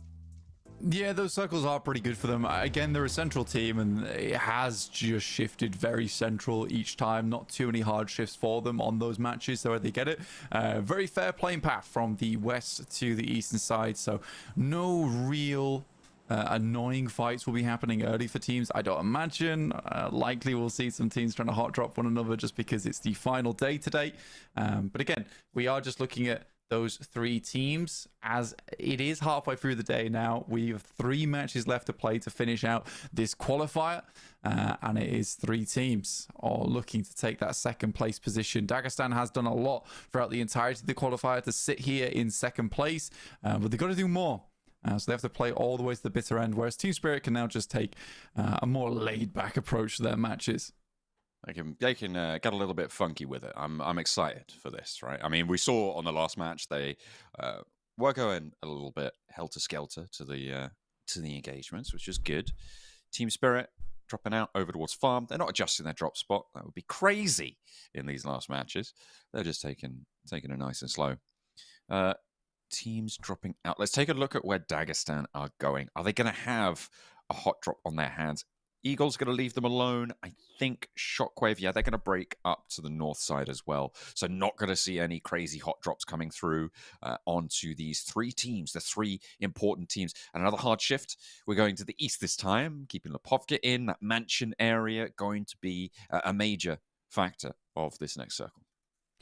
Yes, we're at our western circle at the very beginning of our day today, and now we're heading over towards our east side.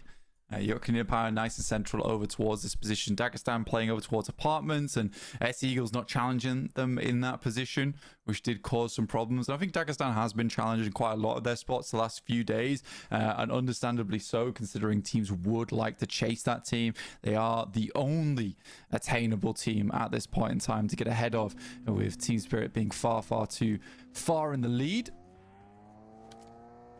For Dagestan, this is not a bad position to start your game. I mean, both SC Eagles and Shockwave are quite far away from the circle, have a lot of movements to make before they get themselves in, whereas Dagestan can comfortably loot up towards apartments, get their vehicles, and then move further towards that central side of the map.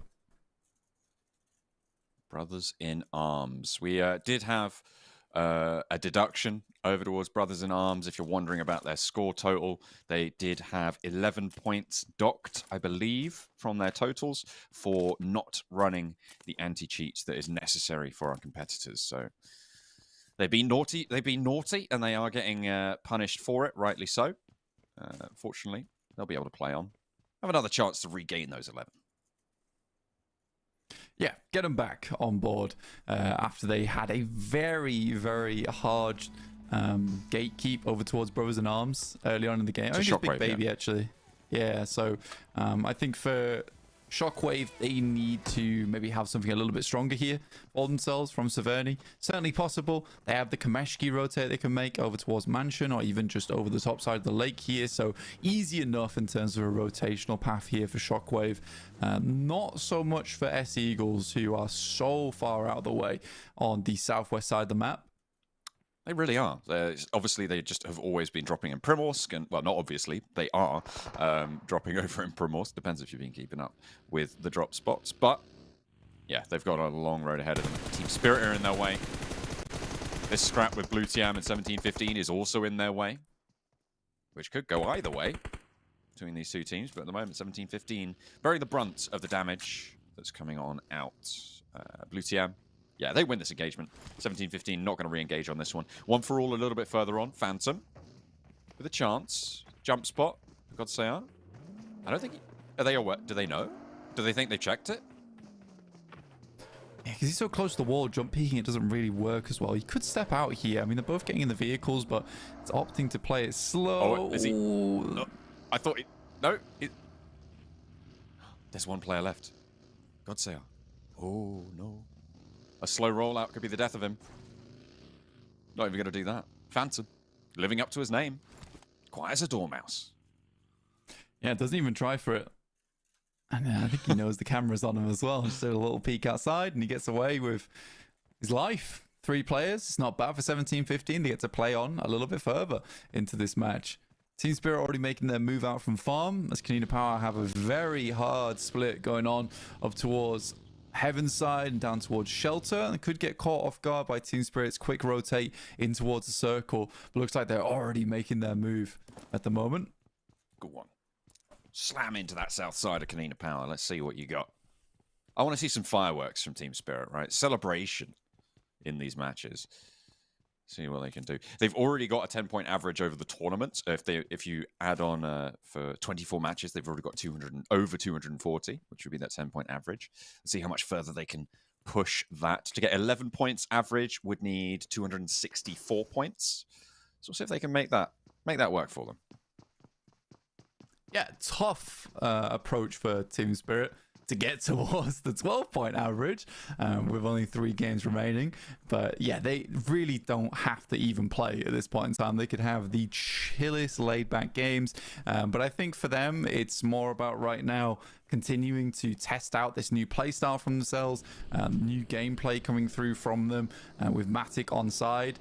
So again, because they don't really have to worry about teams catching them anymore, this can be more about, well, what kind of weird rotations do we want to make? What kind of positions would we not usually assault that we can try and test ourselves on? Which is very, very nice for Team Spirit going into PMSL in terms of just being like, right, we can now just experiment a little bit. What is interesting, though, is because this is, this is broadcast, right?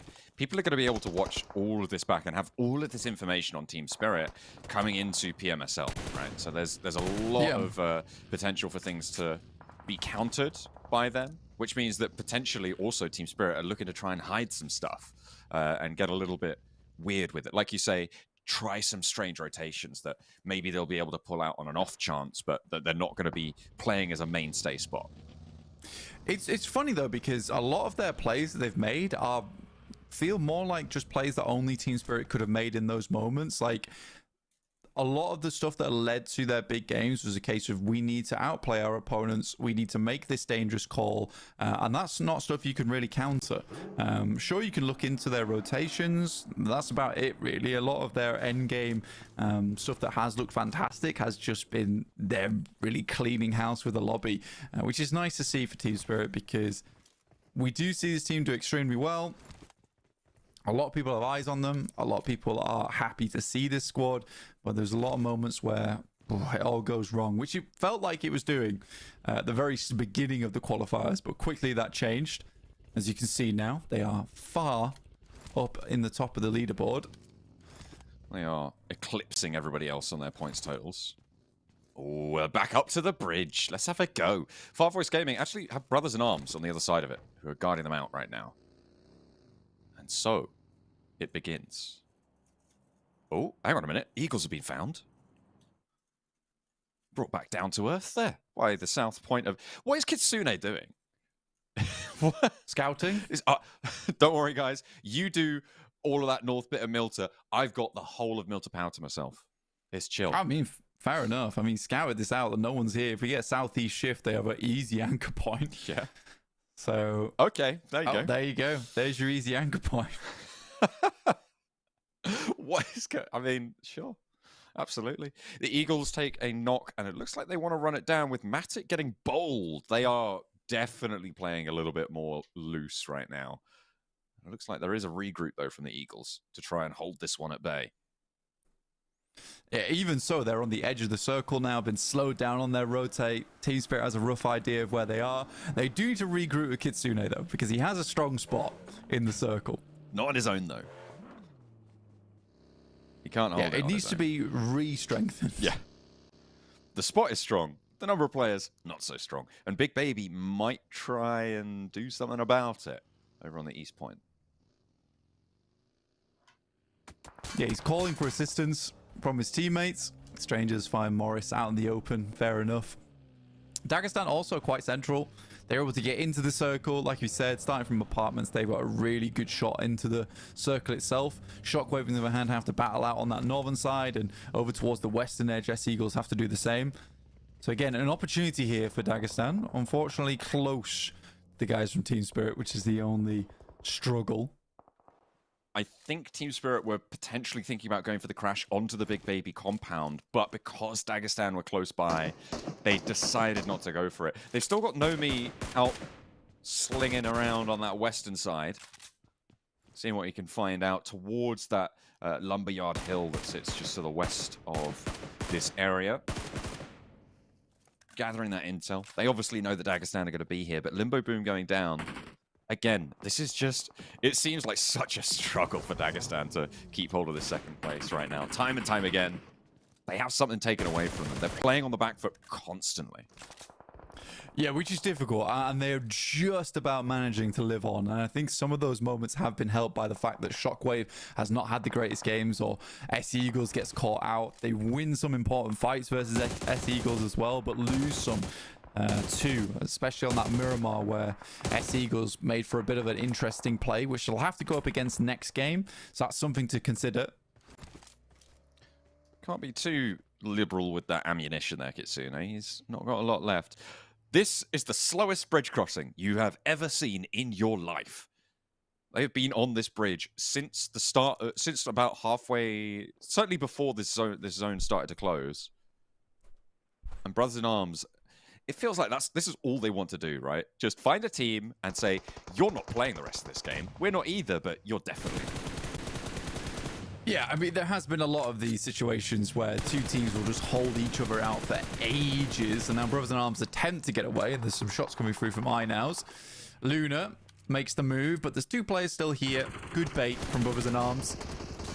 17-15 are here to play as well on the north side. I think they might divert and not third party this, given the circle shift straight over towards Kitsune's anchor point for Team Spirit. Nade in. Luna didn't manage to find her way through, as Woodson drops the smoke out wider. Wants more leeway as Luna gets flushed.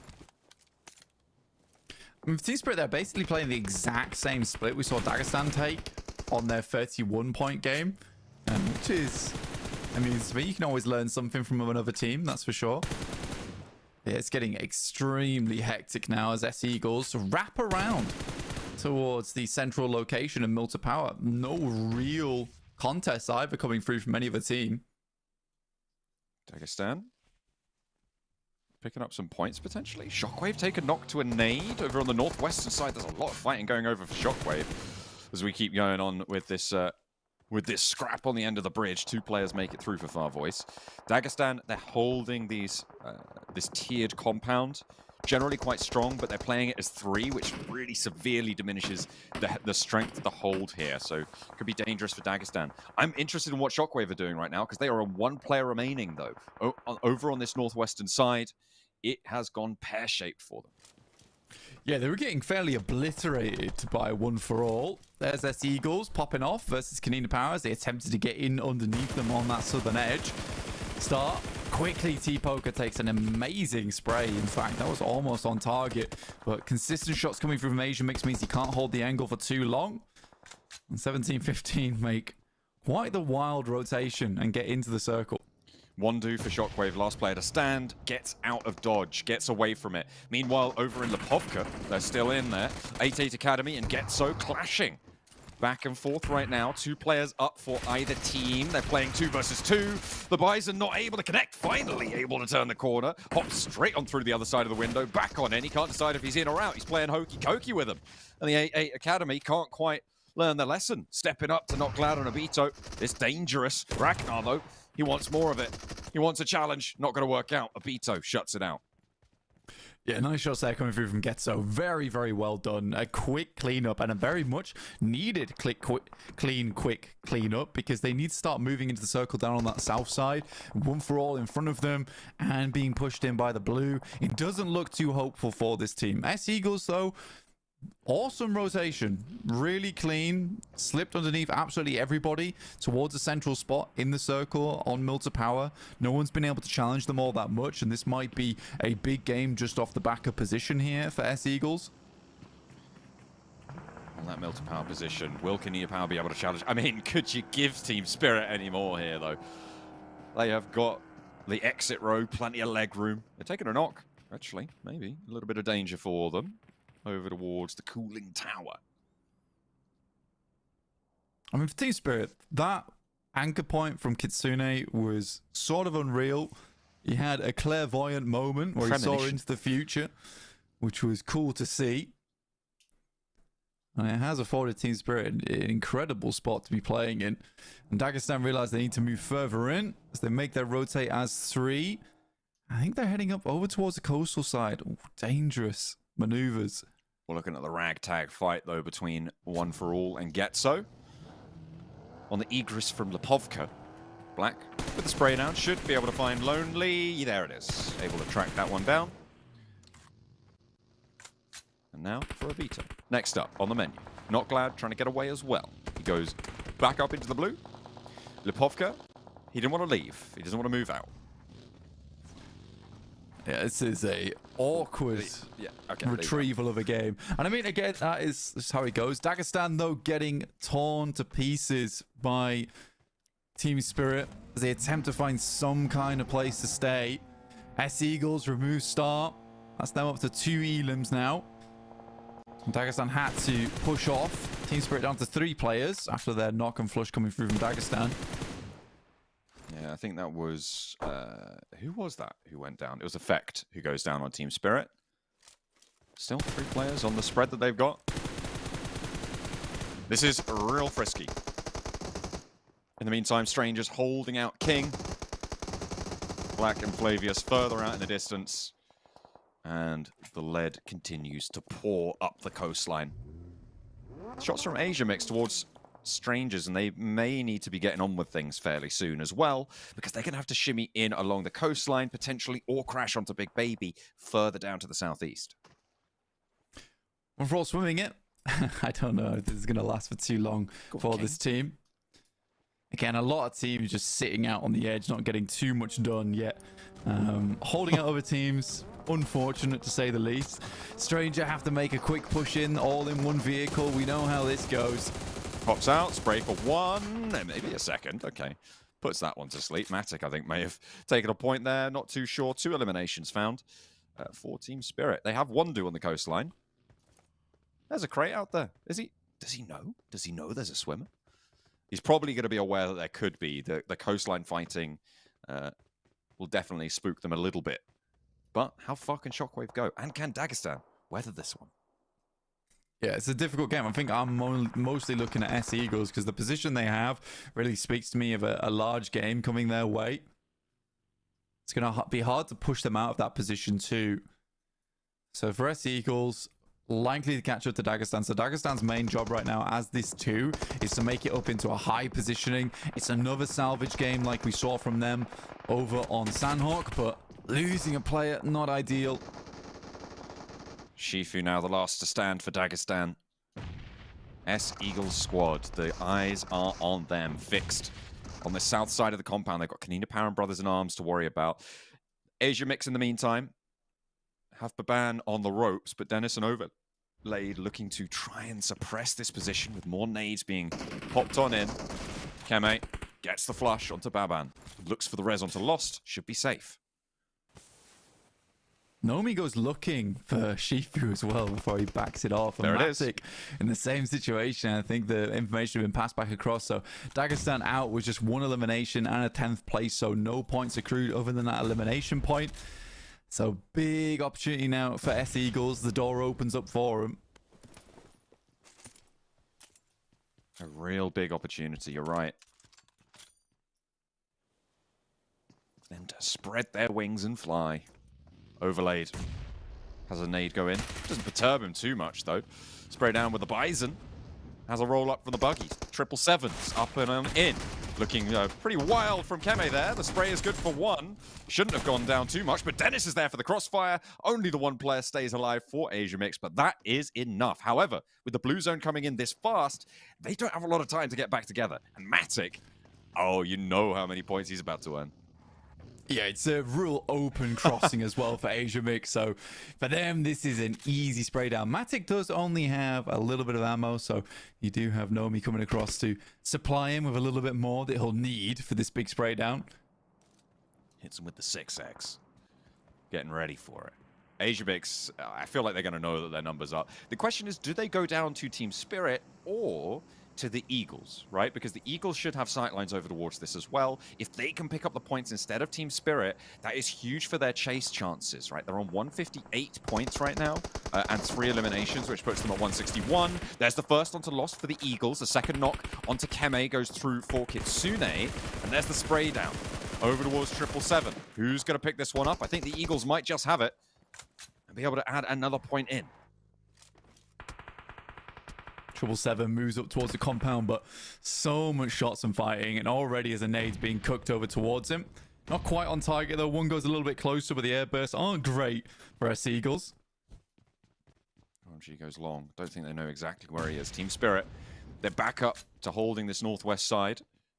Does King have a route up the cliff on that northwest edge? I don't think so. Has Matic gone hunting? Has he jumped down into the water? Oh, it's so annoying because 777, that was an unreal nade he was about to throw versus a massively grouped up squad there from S Eagles. Cooks the thing way too long.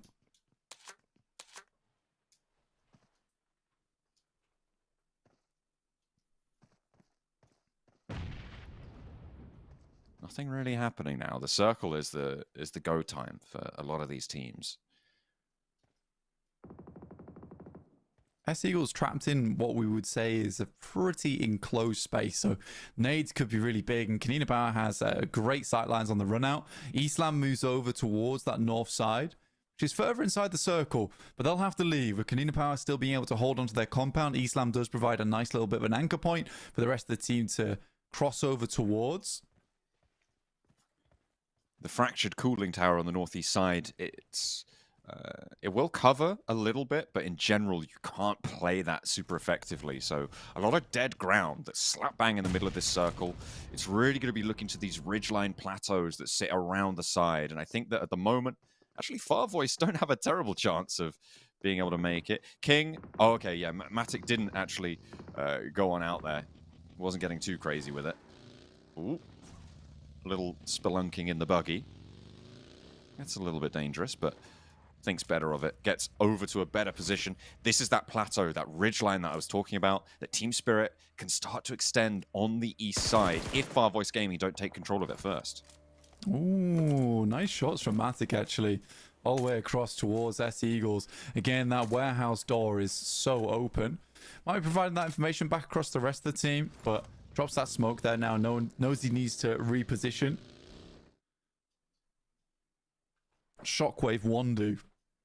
Very important player for the team here to get towards a high placing. Still 8 teams in. It's a lot of stragglers. So, again, if Shockwave goes out, if Eagles go out, they won't actually accrue all that many points. There's 4 solos and 1 duo. There's actually only 2 teams at full force. The Eagles and KONINA Power. KONINA Power have the rooftop high grounds. He's just trying to get as much juice out of that orange as possible on the roof. Peeks out the side. Silence. He's giving them the runaround, but has to tuck back in there. Perks a little bit low on ammo. Eagles know they have to move, and really soon as well. The shots are still just pouring out a little bit here and there. They get in the vehicle to hope to make this cross as fast as possible. Finally, Islam finds 777, which allows them to now move out. Shockwave, Wandu. Wandu takes a shot. That's up towards Minotox, who was on the high ground, I think. But Wandu's position is known now. Trying to cover the cross. They hop out. There's one knock. They roll it. Rolex rolls himself over. That is really bad news, but they do get to cover. And a little bit more time now to play with to look for that res. A slow up and a crash. I'm not entirely sure how Rolex managed to make that happen, but there you are. Got to be careful. Yeah, I must jumped out of the vehicle, and the vehicle must have still had momentum. Difficulty thing for Eagles is this door here is the only run out that they'll have going into the late game, because the blue's going to cut out the backside of this warehouse. So KONINA Power can just rain down fire into this compound. If they've got any nades, they'll be massive. I think Brothers in Arms are now down as well, so now they can fully focus on this position. Zero gets backed off though. Zero down as well. Good shots. Wandu is out. That Shockwave eliminated. Out in 6th place, so not too many points earned, but still another small gap closed towards Dagestan. They are 9 points behind Dagestan moving into the last 2 matches now. But the Eagles, they've still got some room to play. Even if it is starting to get smaller and smaller. Perks with the oversight. Budusi on the off angle as well on the lower ground. They all have to move north and straight into Matic's waiting arms. Yeah, what a horrible position for Eagles to be in now. The funny thing is, I just don't really think KONINA Power has any nades left. If they did, this would be so easy to clear out Eagles from. Very few positions that they can play. Perks just has to hit all of these sprays. Into the buggy. They're navigating it. Perks just doesn't need to give these peaks. I think this is wise not to go for the spray, but as soon as you roll out, you need to start doing damage, and the Eagles are just getting torn apart now. They make it a cover, and there's Kaya lighting things up. Budusi as well finds Rolex, and OMG and Rolex fall on the front. 2 players down. They get crawled back to cover. Islam down next, and Devil, the last bastion for the Eagles. And on the inside, I don't think he's got much chance of getting this run out. The spray down, not looking so hot. Has the first aid popping, waiting for these angles to fade away, but the smoke clears and the first aid's there. Islam goes down. Kitsune pinches that point. Back into control. Rolex out, and that is the Eagles done. They are no longer in this match, and they will shut things down on 167. So still in the conversation, but not as close as they would have liked. Yeah, it's not a huge game either, really, for them. I think they wanted a bit more. That's almost a crazy nade there coming through from FARVOICE Gaming. Not comes through from Kitsune. And that will be both of the FARVOICE Gaming players down. They dare throw a nade towards his teammates. Okay, so off this match, Team Spirit will have earned 11 points average over the tournament, I believe. With the 2nd place finish, they'll get 6 points, which will put them exactly on... Oh, wait, no. They still need 2 more points. It's lucky that, because there's 4 points left for them to get and potential to ladder up into 1st. 3v4, though. This is time for KONINA Power to shine. I think they have really leveled up as the qualifier has gone on, but Perks going down there is unideal. Nomi's in such a good position to stop the nades coming through, and they cannot find it. The angle just isn't there. Perks too far forwards to get a res just for the moment. Kitsune's angle danger as the nade doesn't quite find him. Has to back off fully, but just he caught on the cross by Matic. Zero putting pressure onto Kitsune still, but there's answers. There's nothing really that they can do. The heal comes in. Perks can get res as Kaya makes the cross. Nomi with the nade, waiting for it, using the enemy as bait. The nade can come in. That looks pretty good, but a little bit short. Nomi has another, though. He's got 3 more in the pocket. Launches that one forwards. That cooked good. Over the top, dribbles it in, and Kaya goes low, not down just yet. This is a masterclass in nades. Coming through from Team Spirit. They know these burnt-out concretes better than most. And Nomi finds the point. It's now 1 versus 3 as Team Spirit blast their way back into the lead, but Perks has a last ounce of oomph left in him. Knows Matic's approach, knows Nomi's approach, but that nade! No, just a bit into long. It. He does indeed. Another nade comes over the top. Pretty close. It looks like he's running over towards that one as well. That was the last nade there for Matic. As the first aid kit goes through, and now they're just looking to aggress onto him. He has to take these 1v1s as Nomi pulls out a grenade of his own, but the smoke denies the angle. Very well done. It's close to him. Ooh. DBS, Nomi's giving him a chance here. A 1 versus 2 for Perks. A chance to take on Team Spirit. The best of the best right now. Grenade over the top. That's just a stunner. Nomi. They're giving them slightly closer to the center. He's got a nade. Ooh, he could find Nomi here. The pin is pulled. Is the cook right? Perks launches it forwards. Nomi knocked. Huge for Perks. A 1 versus 1 now on the back line. It's just Matic. Can Perks hold the center of the circle? Only Smokes in charge for Matic. With the Scar, with the UMP as well. The DBS is onside for Perks. Molotov, potential to isolate Matic's angle if he knows where he's playing from. Getting those stims on board. The health advantage is there. But the blue zone's pushing him. Matic has to move second. Perks has to go now. Where's the nade coming? Right over the top here, but again for Perks the problem comes through that Nomi's already done the job, which is to push him right up against the blue here. As it pushes him, Matic just has a free angle to play off the back of. Almost goes down, but a first aid kit should put an end to that. He's got a nade. Perks has a nade and a first aid as well. He's got the stims already ticking. Matic repositioning. Nade now. Oh, he thinks he's on the off angle. He's not aware. He hears the steps, spots the player, sees him dying left, dying right. Matic now tries to dodge it and will be able to do so. A little bit more health, but no ammo in the back barrel for Perks. Needs the DBS now more than ever, but that's not going to work against Matic. He hits him with the classic, and that is Team Spirit taking another chicken dinner. They are up over 11 points per match. Yeah, it's a really clean shot from the UMP from Matic. I've very much enjoyed that, and he's been extremely good with that weapon the entire time. The headshots he hits just makes it almost an insta-give. That sort of was the DBS before the DBS was around, was the UMP, and with the few changes to DBS, UMP has become a bit more of a powerhouse weapon within the roster of a lot of teams, which is nice to see. Team Spirit up to 22 points there on that game. It's crazy they're still putting up points here game after game. KONINA power 13. S Eagles do get 9, but it's not the huge game that they were looking for. I mean, and all of that because Kitsune did some wild scouting over towards the peninsula, right? That game goes their way because of that maneuver, which looked a little bit crazy at the time, but planned out pretty well for Team Spirit. The fight for second place, though, still rages on. It is closer than ever with 2 matches to play. We're definitely going to Miramar next. We'll see you in a few.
Team Spirit are going into the stratosphere with their scores right now, able to close down a match that looked pretty hairy for them with a nading masterclass followed by a Matic clutch. What are you going to do about it? Nothing, apparently, if you're on the receiving end for KONINA Power.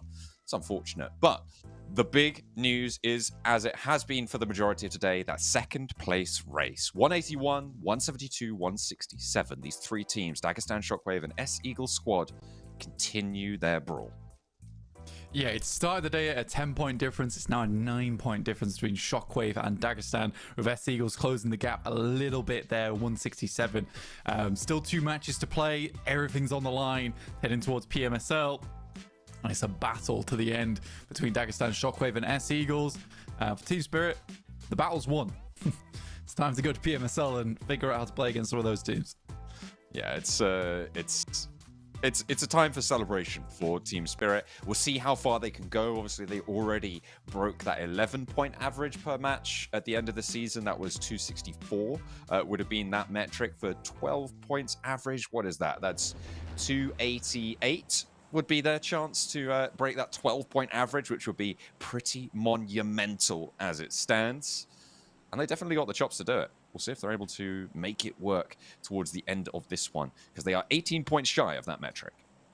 Yes, they are. And I mean, for Team Spirit, crazy plays at the moment for them. And the fact that they're still pumping numbers, still taking chicken dinners at this stage of the game is rather silly. It's just like it's not letting up, and the momentum that they're carrying is far too much for any other squad in the lobby. We are heading over towards the north side of the map here, with La Cobraria being the end path for the plane. We'll wait for the circle to come on board, and we'll see what Dagestan does, because this is the big conversation we're having, is that S-Eagles were pushing into Dagestan early on in the match, and they're surrounded by a lot of teams. So we'll see if Dagestan switches up anything, or if they're just going to keep going towards Los Leones and hoping that they can play it a little bit more safe versus S-Eagles. I'm trying to see if I can spot the Dagestan colours breaking out down towards Los Leones, but I'm not seeing them. Feels like they may have diverted, changed their destination on this final Miramar match of the qualifiers. Where are they going to go? Are they waiting until really, really late and going to drop out somewhere? Is that them on the north? Yeah, they're up top side there. Is that no, that's Asia Mix. There they are. Goodness me. Very late.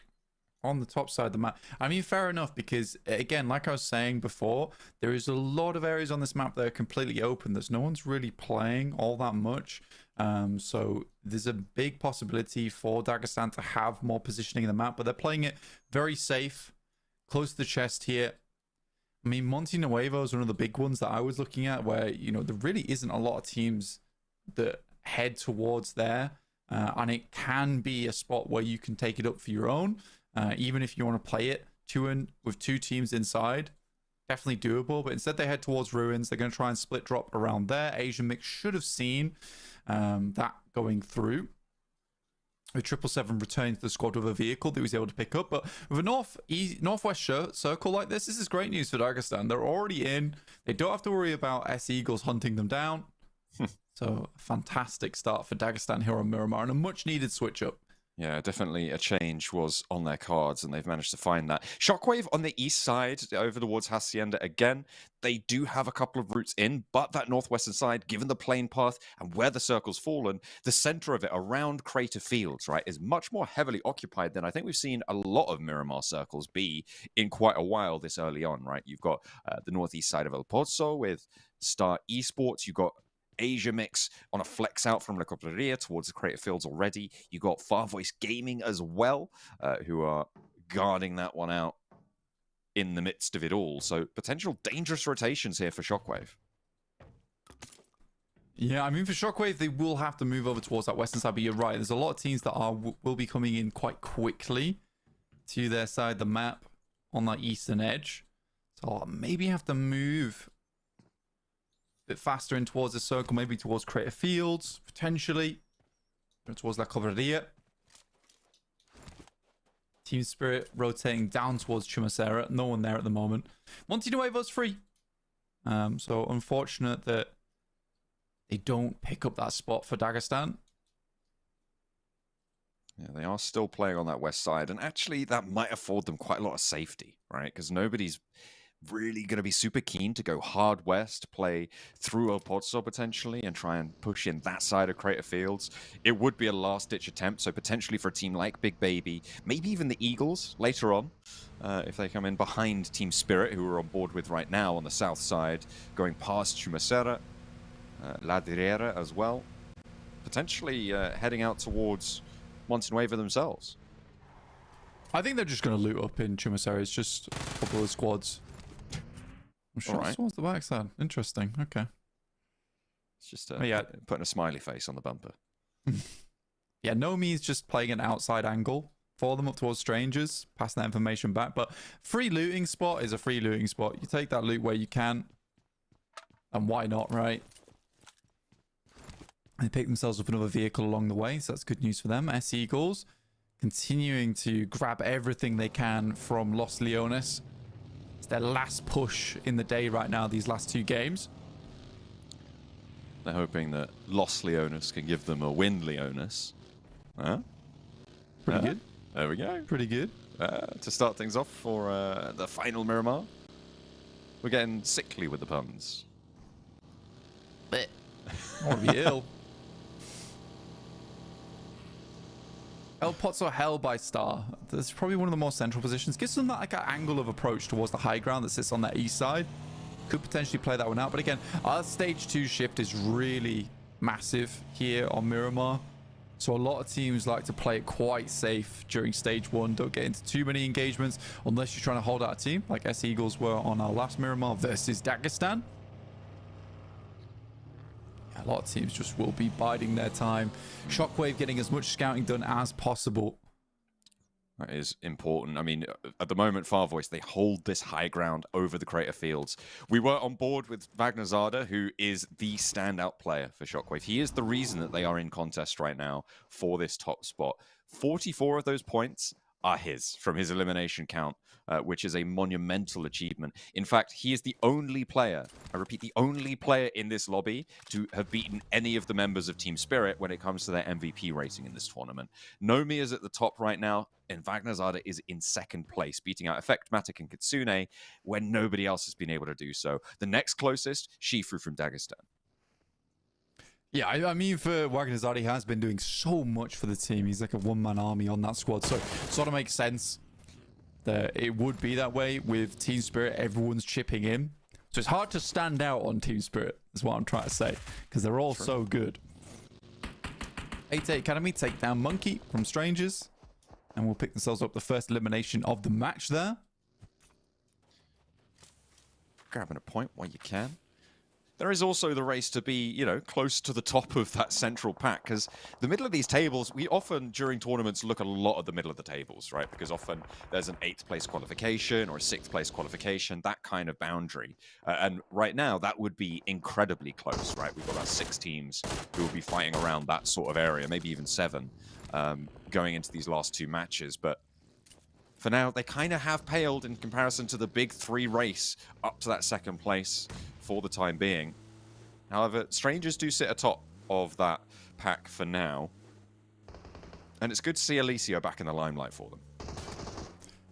Yeah, it's continuing to do some good stuff. But, I mean, for them, they're currently in 5th place. It's not a bad result for them, honestly. I think they can be fairly happy with how they've played this one out. Some games that could have gone their way, but I think that their biggest problem is they do make some silly mistakes sometimes. Ooh, a little bit over aggressive at points. So I think for Strangers, certainly things could change for this team in the future, but right now there's still some cracks in the ship that need fixing. Tree has been their strongest player on the stats. And right now, he is going to need to pull those stats out the bag because his teammates are falling like flies. Rodri removes a potential worry from his side, but no, Stranger's not even going to be able to get anything done there because they get caught in the middle. The pneumatic press closes, and they are getting crushed here on the final Miramar. Hard south shift, okay. This is dastardly. A lot of these teams have put themselves up to the northeast side here. 17-15 are going to want to move fast. There is a compound that sits in the saddle of the hill to the southeast of El Pozo. That is potentially, I think, where 17-15 are going to look to go. Potentially. There is that massive high ground that sits on the north point of it as well. Yeah, again, this is why it amuses me that we don't really have any teams that play Monte Nuevo, and this would have been an excellent starting point for them. Someone was in this position, and it is S Eagles to in fact take up that mantle down towards that south side, burning away right now. Unfortunate. Hard to get away from. Brothers in Arms trying to take out the final members of AA Academy. Just 2 left. Harry boy has a nade to worry about. It's bobbled out the side. When's it going to go? He doesn't know. The fuse is lit, but when's it popping? Ragnar, last to stand for 88 Academy. Throwing another one down the hill, but through the door on the outside. They're able to shut things down. And Brothers in Arms play on with all 4 players alive. Now Blue TIAM are going to try and careen their way up to the wall. Okay. Giving them a barrel roll in the vehicle, hitting the car. Both tires, well, all 4 tires now connected with the floor, but neither of the players are quite so lucky. Silence is down as Morris launches a nade forwards, trying to get the flush. Yeah, an aggressive play coming through from Blue TIAM DX, and no real follow-up on top of it, so no backstops to support the push coming through. I think Brothers Silence does go down for Brothers in Arms, as nades keep getting just tossed into the sand in front of them, exploding their face. A lot of teams looking to make their approach into the circle. Star picks up a compound that sits on the south side of the field here, as Go Away gets flushed away for Blue TIAM DX.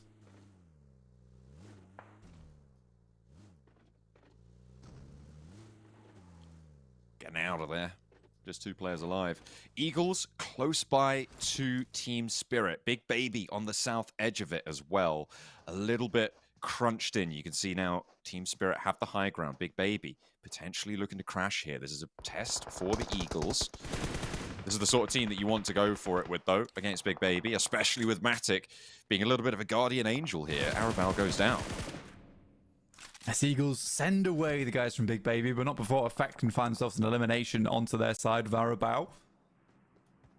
They're sort of locked in now, S Eagles here, with Team Spirit guarding them quite potently. A lot of high ground to play around with. This could remain a strong spot, though, for S Eagles, as long as the circle heads back down towards this south side. And we should be hitting stage 3 pretty soon. Dagestan being funneled towards Star Esports right now. Star in that compound down to the southwest of the high ground. I think Default actually maybe posting up on that massive, that really, really tall high ground point, but close by to Keme. The circle goes out to the northeast. This is huge for Shockwave. Look at their position out on the east side near San Martin. They're flexing out towards those hills. KONINA Power's their major danger right now. And they're all the way on the other side of these hills. Their west side is protected by it. Shockwave can push in a little bit further, force the fights to burn out on that south side, and potentially have a good game. It's the worst circle shift here for Dagestan. There's no really easy rotational routes for them. Up towards that north side, they have to cross the field into FARVOICE Gaming. Head down towards that south side. They know there's going to be a ton of teams playing around Power Grid and the compounds in that area. So they have to make that difficult approach, get rid of FARVOICE, and move in towards that northern portion of the map. Flavor's getting the res onto King. This is all the way out just to the east of Picardo. And they do need to get a move on, but the circle is fairly close. It's about 700 meters out from them. 699, just caught that in the top right-hand side. Team Spirit, they continue to spot out Big Baby, and that's the second time they're taking a player out from them. But all of these points going over towards Team Spirit, goodness me, they're taking them away from the 3 teams beneath them. And in an area where the Eagles would be likely to pick them up as well. This is a really, really pivotal set of pickups coming through from Team Spirit.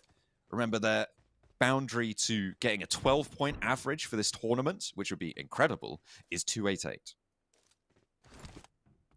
FARVOICE makes one of the weirdest plays I've seen in a while, as Dagestan and FARVOICE just pass completely around one another. Marcio looking for these final players from Blue TIAM DX, but yeah, they just pass one another on the map on that north side. FARVOICE Gaming thinking that crashing down towards Star is the best idea. It's so weird because FARVOICE could have made this exact same rotation that Dagestan's trying to go for. Instead, do this, which leads to death. For 2 of them, certainly so far. There's very little chance for them to be getting those 2 back up. But the other 2 have made it into this compound.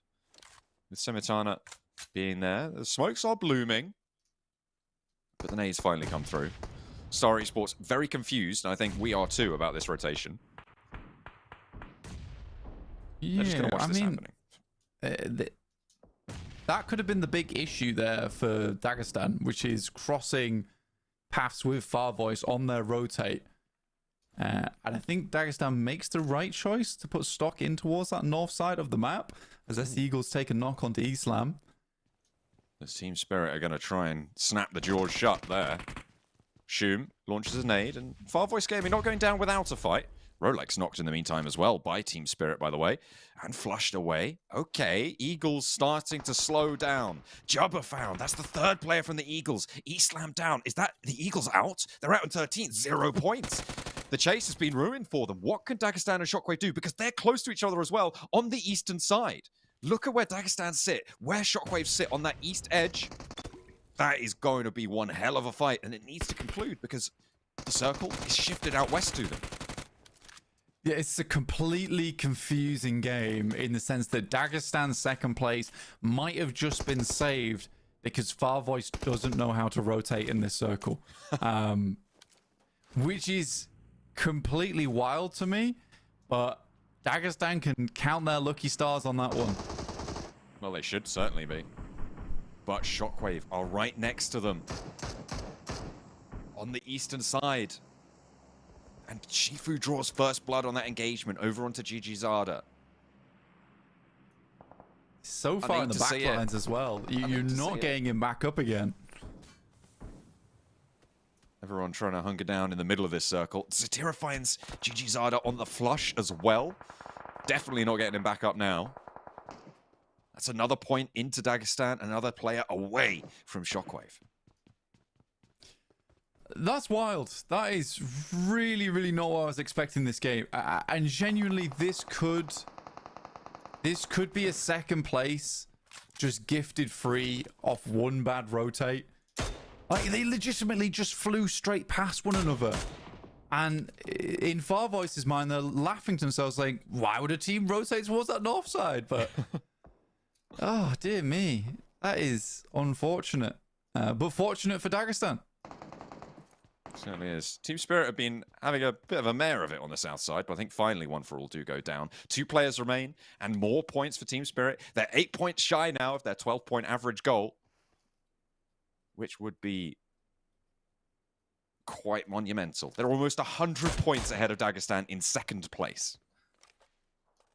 Yeah, they have gotten a little bit out of control this qualifiers. To be expected, that I think everyone was sure that they would do this well. KONINA Power's got eyes on over towards Shockwave, who are just out in the open. I think Shockwave's days are slightly numbered. They would have liked to have that ridge side that currently Dagestan is playing, but have no legs to stand on versus them. Instead, have to force themselves even further in towards Kaya's position into the concrete. Magnazada and Wandu getting on in. Jakey south on the road. Kaya. Oh, still got that vehicle just about giving him enough cover. But Shockwave have found themselves something. That's more than you can say for Dagestan right now, but the crash is imminent. They're going to have to roll in soon. What will they find?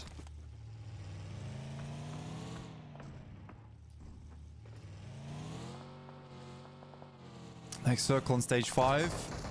We'll cut this one down. We start that massive ridge side over towards the western side of the map where Asia Mix is currently playing from. We've got a split that looks over towards KONINA that Power's position. You've got 777 on that northern edge too, but it's Keme and Lost who are holding down the fort for them. There's that valley of death in the middle of this circle right now where Big Baby currently sit on the south side of it, and it's going to be such a prominent feature here. This split for Asia Mix, it looks kind of wild, but realistically, there's not too much danger for 777 at all in this scenario, unless Star Esports overwhelm this western point. I take that back. There's a lot of danger on that western side. They're already up towards that plateau. Yeah, Default's already here. I haven't really spotted him. It's Team Spirit versus Brothers in Arms, though, who are rotating up towards that north side. Might be directly into Dagestan. Need to be aware of this happening because the circle's about to close and Dagestan will need to make their rotate soon. This is a tournament-making rotate for Dagestan. They've got the 1 point, but that's only 10 points ahead of Shockwave that they sit right now. as they mount the hillside.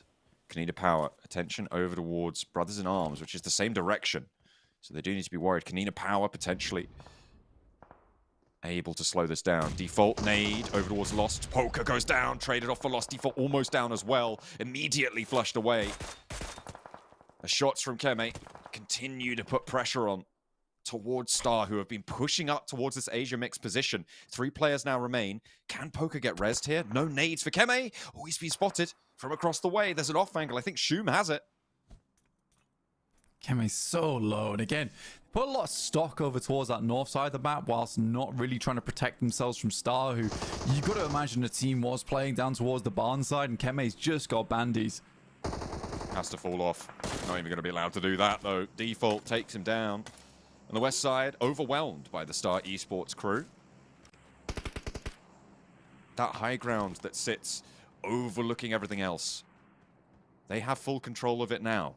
Will they be able to do something over to the east side? Because as soon as they have to leave it, there is that massive valley that sits in between them and KONINA Power. Yeah, KONINA Power's got a very good chokehold over towards this location of the map. Really strong high ground to work with.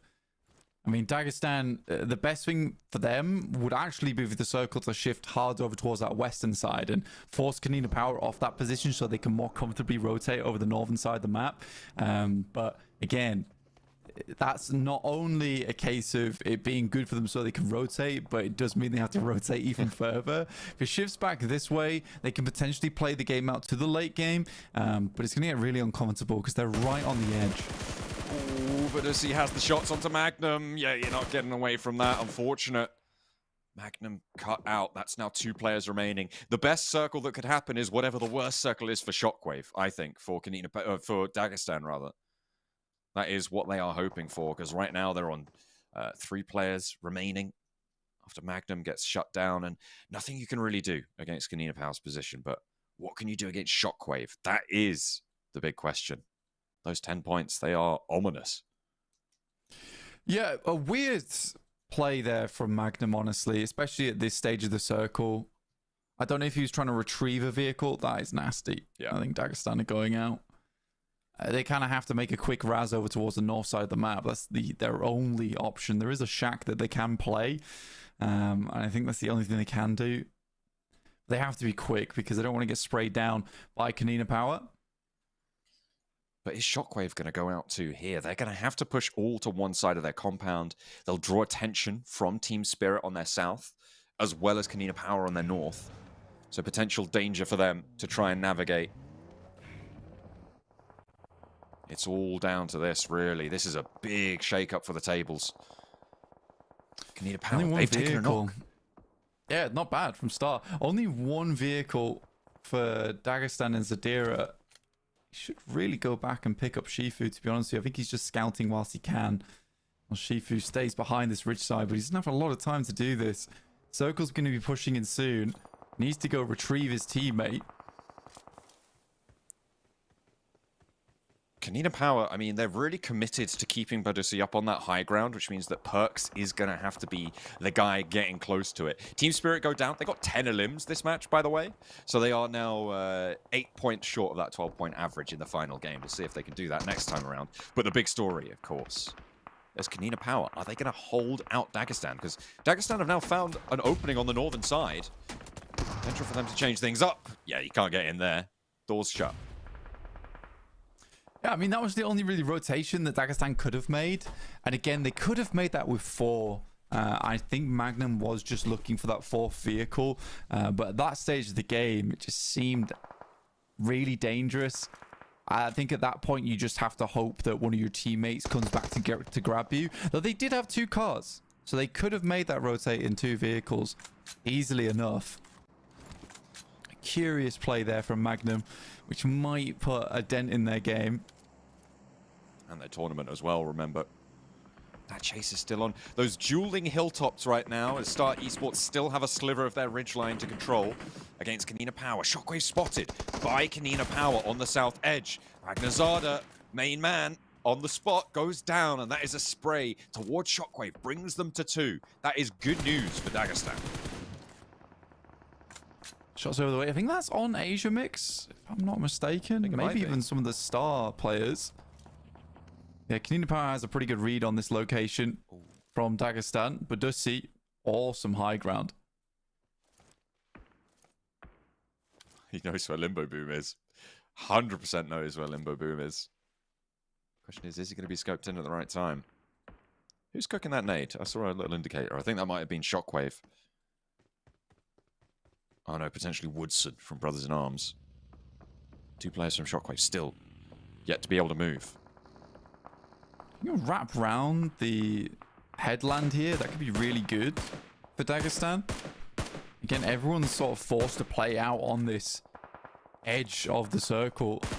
We are getting our stage 6 coming through now, which heads over towards 2 big hills that are a feature of the final circle here. And KONINA Power has to move. 2 players up against 3 from Dagestan here. Close with very nice oversight from Badusi, but he'll have to move at some point as well. I'm interested as to where Star Esports go in the time being. Oh, they're going down. They need to descend, right? But the question is where and when. Do they go for Asia Mix, try and backfill there, stop Dagestan, or wait for Dagestan to make that move and then follow them in? It's a lot of decisions to be made for them. It looks like they're going to go try and sweep around to the north. There, they're descending in the background. You can see that fleet of vehicles rolling on in. They want to go for Asia Mix, but can Dagestan capitalize on that? With the 3 players that they've got, there's definitely a third-party potential. They're going to go for it. Maybe they just get ahead of this game and allow KONINA Power to fight out from the high ground with oversight too. Star Esports, Asia Mix continue their brawl. The shots ring out back and forth. No one going down just yet. Take that back, because look at that. They put that one to bed. Asia Mix fall very, very quickly. Felt like there were 3 players and then there were none. Yeah, Asia Mix just went down. I think it was just 2 players, no? I think 2 went down on the top of the ridge side. And Dagestan has cleared away that vision from KONINA Power, but not before Perks just pick up that shot onto a shot towards Shifu. He was lagging behind a little bit. There's been some odd pushes here from Dagestan towards this late game, and their competitors in Shockwave are still alive. So you got 2 from Dagestan, 2 from Shockwave. They're really not extending this lead very much, our Dagestan. Goodness me. They are giving us a show, though. Oh, go on, Zadira. Yeah, 1v4. Have it. Get in there. Well, this is a classic position to play inside the bush. You can get some pretty nasty backstabs from this locale. Zero comes over the top side with the nades, maybe looking to toss them over towards where Dagestan is playing. Limbo Boom under pressure to the nade. Doesn't take the damage from it. Will chill out for a second. Default from Star Esports. They took that compound convincingly. On the north side, Shockwave is still fighting in this match as well. They've just added another point. That is potentially crucial, but they're 2 players and they're outside of the circle. They've got to push through 17-15, who have 3 players alive. Nades up high. Coming in. That's from Star Esports, actually, down the hill. They're looking to push up. Yeah, they're looking to cross into the zone that KONINA Power is trying to play, but the circle's going to push KONINA Power over this ridge side. Dagestan is essentially playing hide and seek now of every other team inside the lobby. 17-15 should have eyes on over towards Shockwave. So the real question is here, not if Dagestan goes down, it's when does Dagestan go down? Because Shockwave will be the other team to suffer.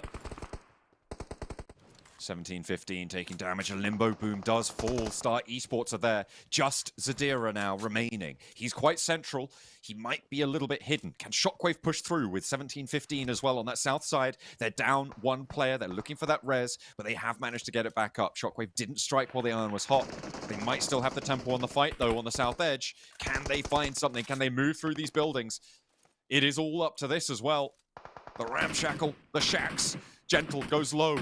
Badusi with a huge high angle. Banner goes down, and Shockwave might just be allowed to get a little bit further. But step for step, Dagestan survive. Yeah, Zadira in those bushes. He is on to live this one now. Out goes Shockwave, and Zadira makes it towards that top 3. That is massive. And Limbo Boom didn't try to move down towards him either. Did not want to give away his position. And he's still hidden. The Star has not checked him. Nade from Sumitana onto KONINA Power. There was a lot of elimination points that were added to Shockwave's tally there. Huge nade over towards KONINA Power from Star Esports. They're playing as 4. Now it's just Perks from KONINA Power. This has been so brutal from Star Esports. Nice. He puts them down in the dirt. A 2nd place for Dagestan. Was Zadira hiding downstairs? Is he still in that brush? I think he might be. 1 versus 4. What do you got? Yeah, the thing, I think right now, what he needs to look for is just a single knock and a flush. That's what you want, ideally, to end the game out. Getting a 2nd place is massive for Dagestan. This was so important, and a really heads-up play there from Zadira. How long can he stay here? Are Star Esports going to check this push? Surely. Surely they take a shot. Oh, Something I think he knows. He definitely knows. He's like, go on, move, I dare you. Okay, there we go. Star Esports close it down. The high ground on the west side worked out well for them. And Dagestan stay alive for just a moment longer. But Shockwave got a lot of points. They went down very close by as well. A lot of eliminations for them. It is so close going into our final match. Eagles went down early, though, and there is a little bit more of an opening between them. Yeah, I mean, to be honest here, I think now it's between maybe Shockwave as well as Dagestan. You can see Dagestan there got 7 points. Shockwave got 9. So they do maintain the lead, but not by a lot. Realistically, it was only those placement points that brought things back into the fold. But difficult rotates for Dagestan. Some mistakes made with Shifu remaining out in the open for too long. Magnum trying to move that vehicle when I thought it was totally unnecessary. I think they were trying to make those rotations as safe as possible when you didn't really need to. So unfortunate there, but incredible moments before we finish off the day here of our last game coming up at Erangel. It's so close. Shockwave or Dagestan or do S Eagles have an outside chance with a big game when they need a big game? Yeah, we'll see what they've got after the break.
everybody in the lobby is sputtering at what Team Spirit has been able to do to them so far today. Almost 100 points clear of the rest of the lobby. First place down to second place. That is kind of nuts. You double anyone's points below fourth place, you don't even make that mark, right? You double Team Star Esports points, and they do not get... I don't know if John stopped talking. I am talking on stream, but I believe I was still muted on Discord, so you couldn't hear me.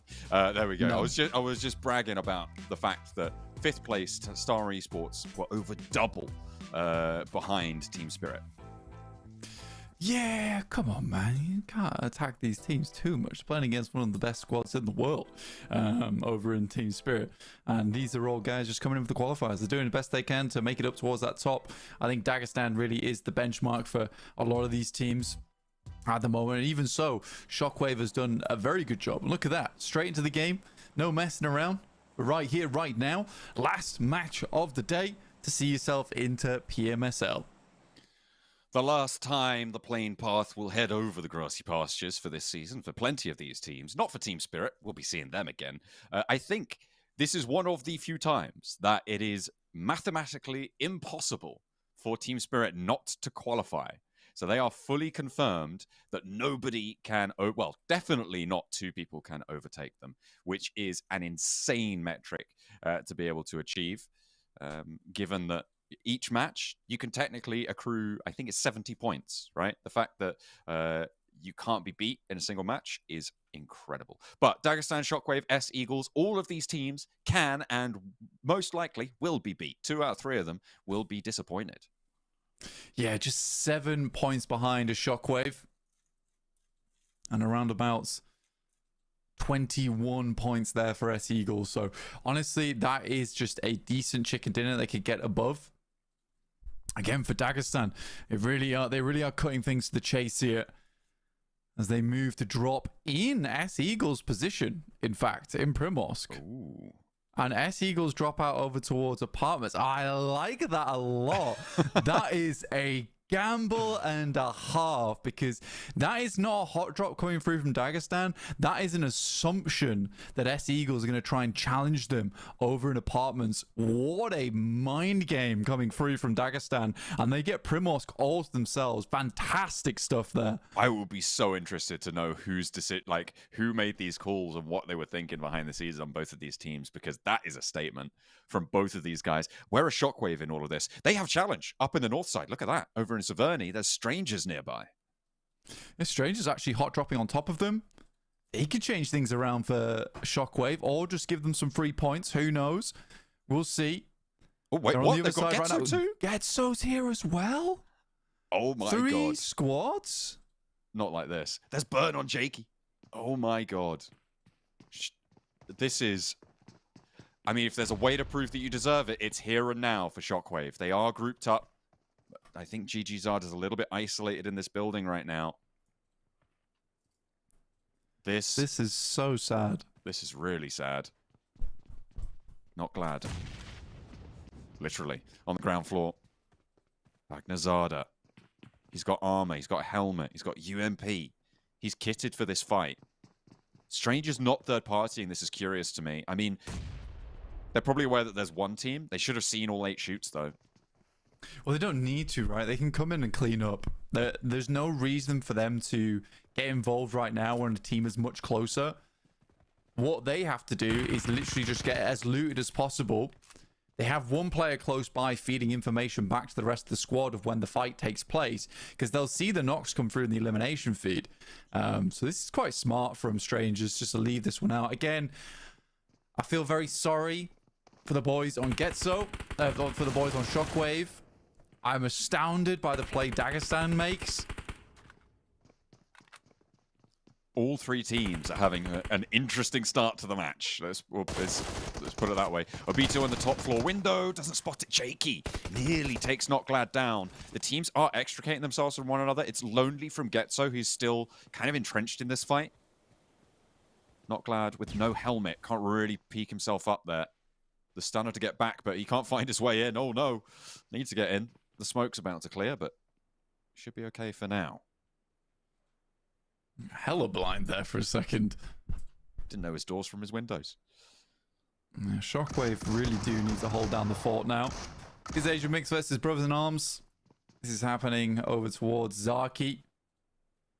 Ooh, There's strangers to a Ked little and shot GETSO. go in. Yeah, Ked goes down. Brett, nice shot from him. Does leave GETSO now in a bit more of a panic situation. Backs against the wall, which does make them dangerous. Strangers have moved up a lot further north. By the way, also on the southwestern side, Dagestan have a little scrap with Big Baby. I think they're not going to go fully into that. At the moment, the only chase team is S Eagles, who's not in a fight. Lonely, jumping across, trying to get some more position against this team. This is getting bold with it. He's pushing away from Strangers. They've already lost Ked. He's into the building now. Wondu will hear this, so will the player upstairs. Fagner Zada takes a knock on the high ground. GG Zada stands up. There's a point. His teammates down, but can they keep it together? The healing is going to be really low. They haven't had time to loot up these meds. GETSO down to 2. Strangers, they've moved 2 players into the settlement. GETSO's going to play really safe now. They know there's dangers off in the distance. 3-way drop here in Severny. Wagnerzada gets back up, as does Jakey, slowly healing their way back up to full. GG Zada does have a first aid kit. Looks like there's some bandages being tossed around here too. Yeah. But Strangers have had so much time to loot because they haven't been in this engagement. So likely we'll have nades, first aids, the armor to work with. Probably more preferable weapons. And this fight has to conclude one way or another. I don't see Strangers just leaving this alone. In the meantime, Dagestan are moving in on the southwest side. They're currently passing Gatka, potentially pushing in towards Ruins even. And Star at the moment have oversight on that rotation. You can see they're on top of Everest down to the southeast side. Dagestan have looked to move in a little bit closer. The standoff in Severny continues. But the Eagles are completely out of this fight. They're over in apartments. They're split on school as well. Big Baby, they're making a move over the north side instead. Both Big Baby and Dagestan were close by. Dagestan, are they looking for the Ruin split? I think they're trying to get back into the Ruin split that we've seen them play before, but 8-8 Academy might have one side of it. Yeah, already making their way in. I think 8-8 Academy currently holds Castle, which is a big position to hold inside Ruin. So instead they just back off and will remove themselves. Post up towards the compound that sits underneath Everest. I think that's a fair move. Very central still. No one encampment to the north of the river, really. You've got Asia Mix and Brothers in Arms, but they've just been scrapping a lot, I feel like. They're just having fun at this stage. I mean, why not? You're towards the bottom of the tables. Have a little bit of a giggle over on the North George situation. But nobody else is really north of the river other than Severny standoff. Which is massively slowed down as GETSO went into panic. Ooh. KONINA Power find Devil from S Eagles. Don't know if they haven't got the confirm yet. Seems to be in some kind of cover, but they are rushing this. They want to pour on in, but they've drawn short. KONINA Power not really going in. The Eagles are regrouping. This is over on the east side of the circle. Out east of Rozhok, KONINA Power pushing past Yasnaya and into this situation. See, they found these shots as well. Zero. Out on the off angle there on the east side. You can see that's a Severny situation. Not getting any easier. The res not even yet in for the Eagles. They should be getting it any moment now, though. You can see how they are on the east side. Where's this next circle going to go? Waiting for that shift. Getting one knock and one flush onto Shockwave. 2 knocks, in fact, found. Wow. That is Matt and another. Oh, no. I think Shockwave's done. They might be done and dusted. It's GETSO, in fact, to take them down. Obito. In the meantime, Asia Mix trying to push in on the northern side. Silence is there. And they take them down. That is Brothers in Arms out. But what is going on over in Severny? Goodness me. Shockwave down to 1 player. 1 lifeline.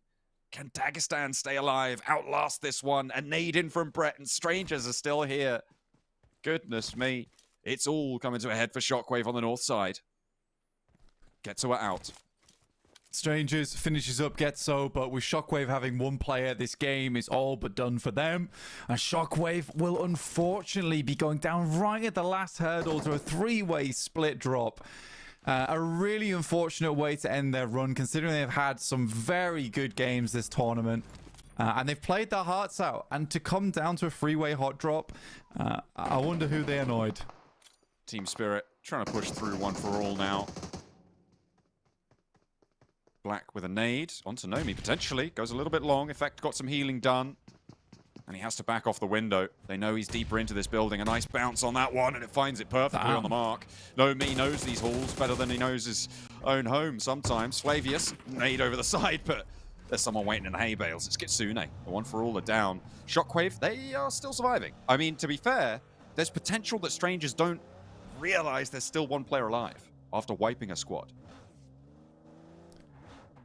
I think they'll know from the elimination feed that came out. They know now. One do find Strangers, and Monkey will finish off Shockwave, and that's them out in 13th place, 1 point found, and Dagestan still sits firmly in 2nd place. And now the only people that can catch up to him is S-Eagles with a strong game. 167 points so far. KONINA Power has their number, though, knows roughly where they are, and they are in a tough position of the map right now. Dagestan decide to move further out towards that western side, keep themselves nice and safe.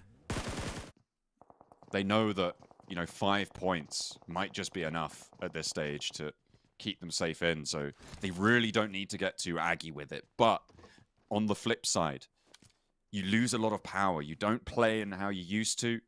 You can go down earlier than maybe you expect, especially given the fact that they are so close to Team Spirit, who, by the way, 4 points shy right now of their 12-point average on the tournament. Yeah, crazy tournament so far from Team Spirit. All eyes on S-Eagles and Dagestan. Dagestan takes up the northwest compound that sits just above Gatka. We're about to get our next shift on the circle. Again, really sad end for Shockwave. Didn't see that one coming. Circle heads up towards that northeast side, though, giving S-Eagles a bit of a chance here.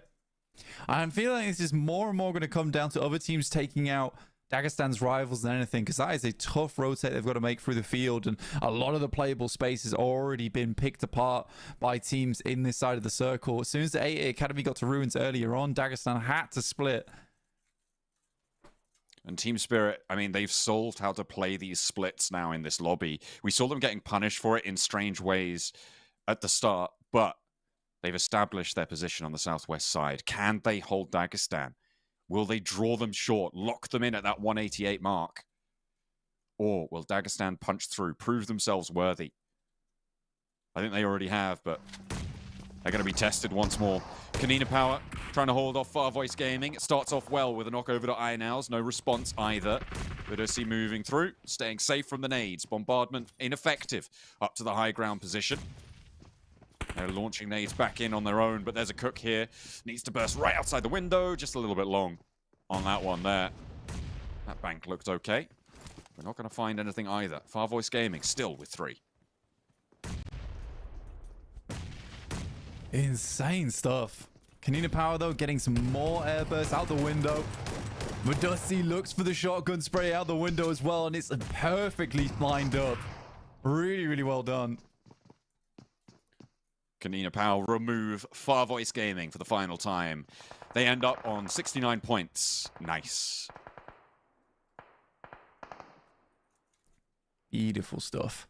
Finishing off there, FARVOICE Gaming. They tried to get as much as they done, and they certainly had a voice into this tournament, but just wasn't a very loud one. It's pretty far away. It's unfortunate. Dagestan, they're taking shots. They're able to rack up an elimination, maybe 2.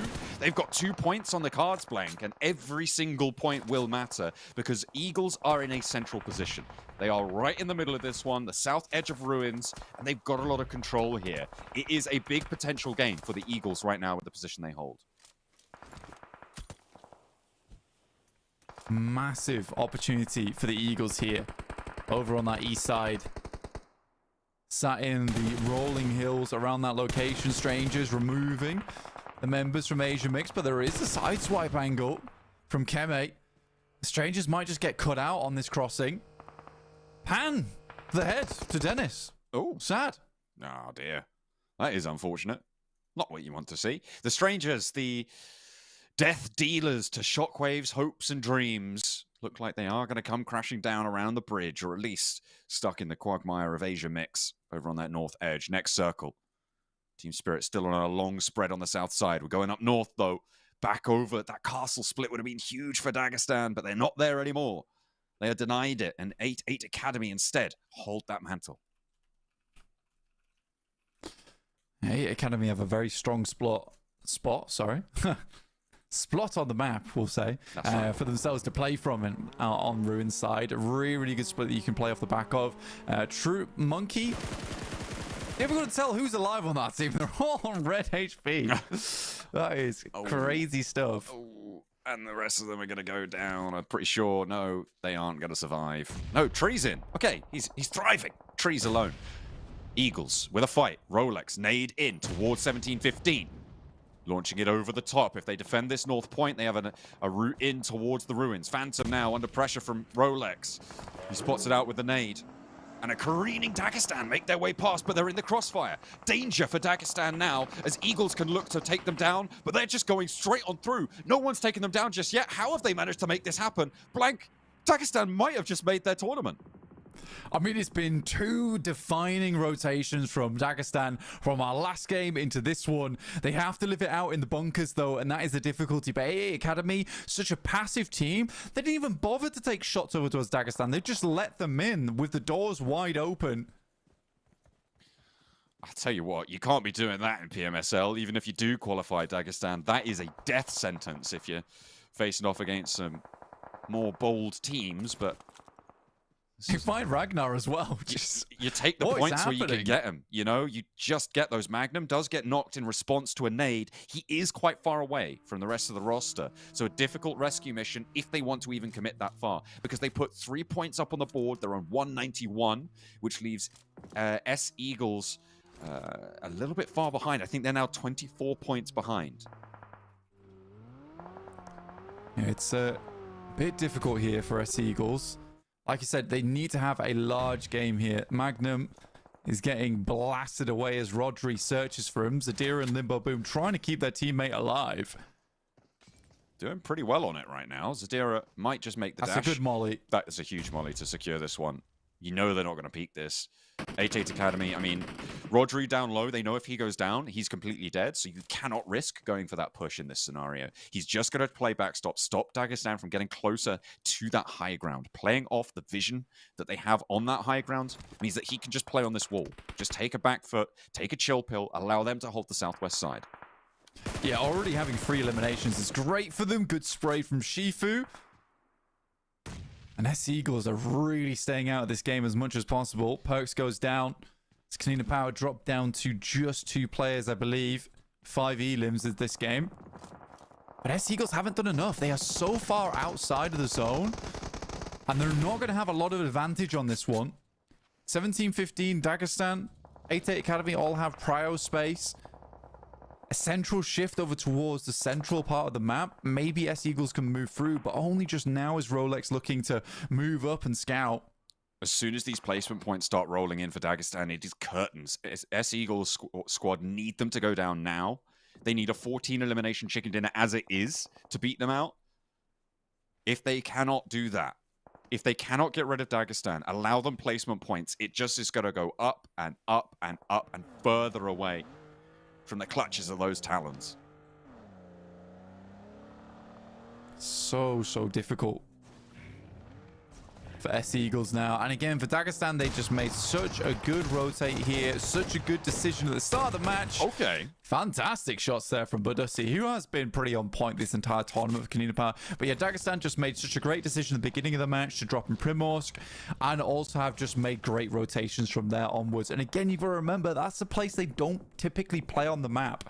A lot of this is very much winged at the moment. You know, they're not flying how they would usually go here.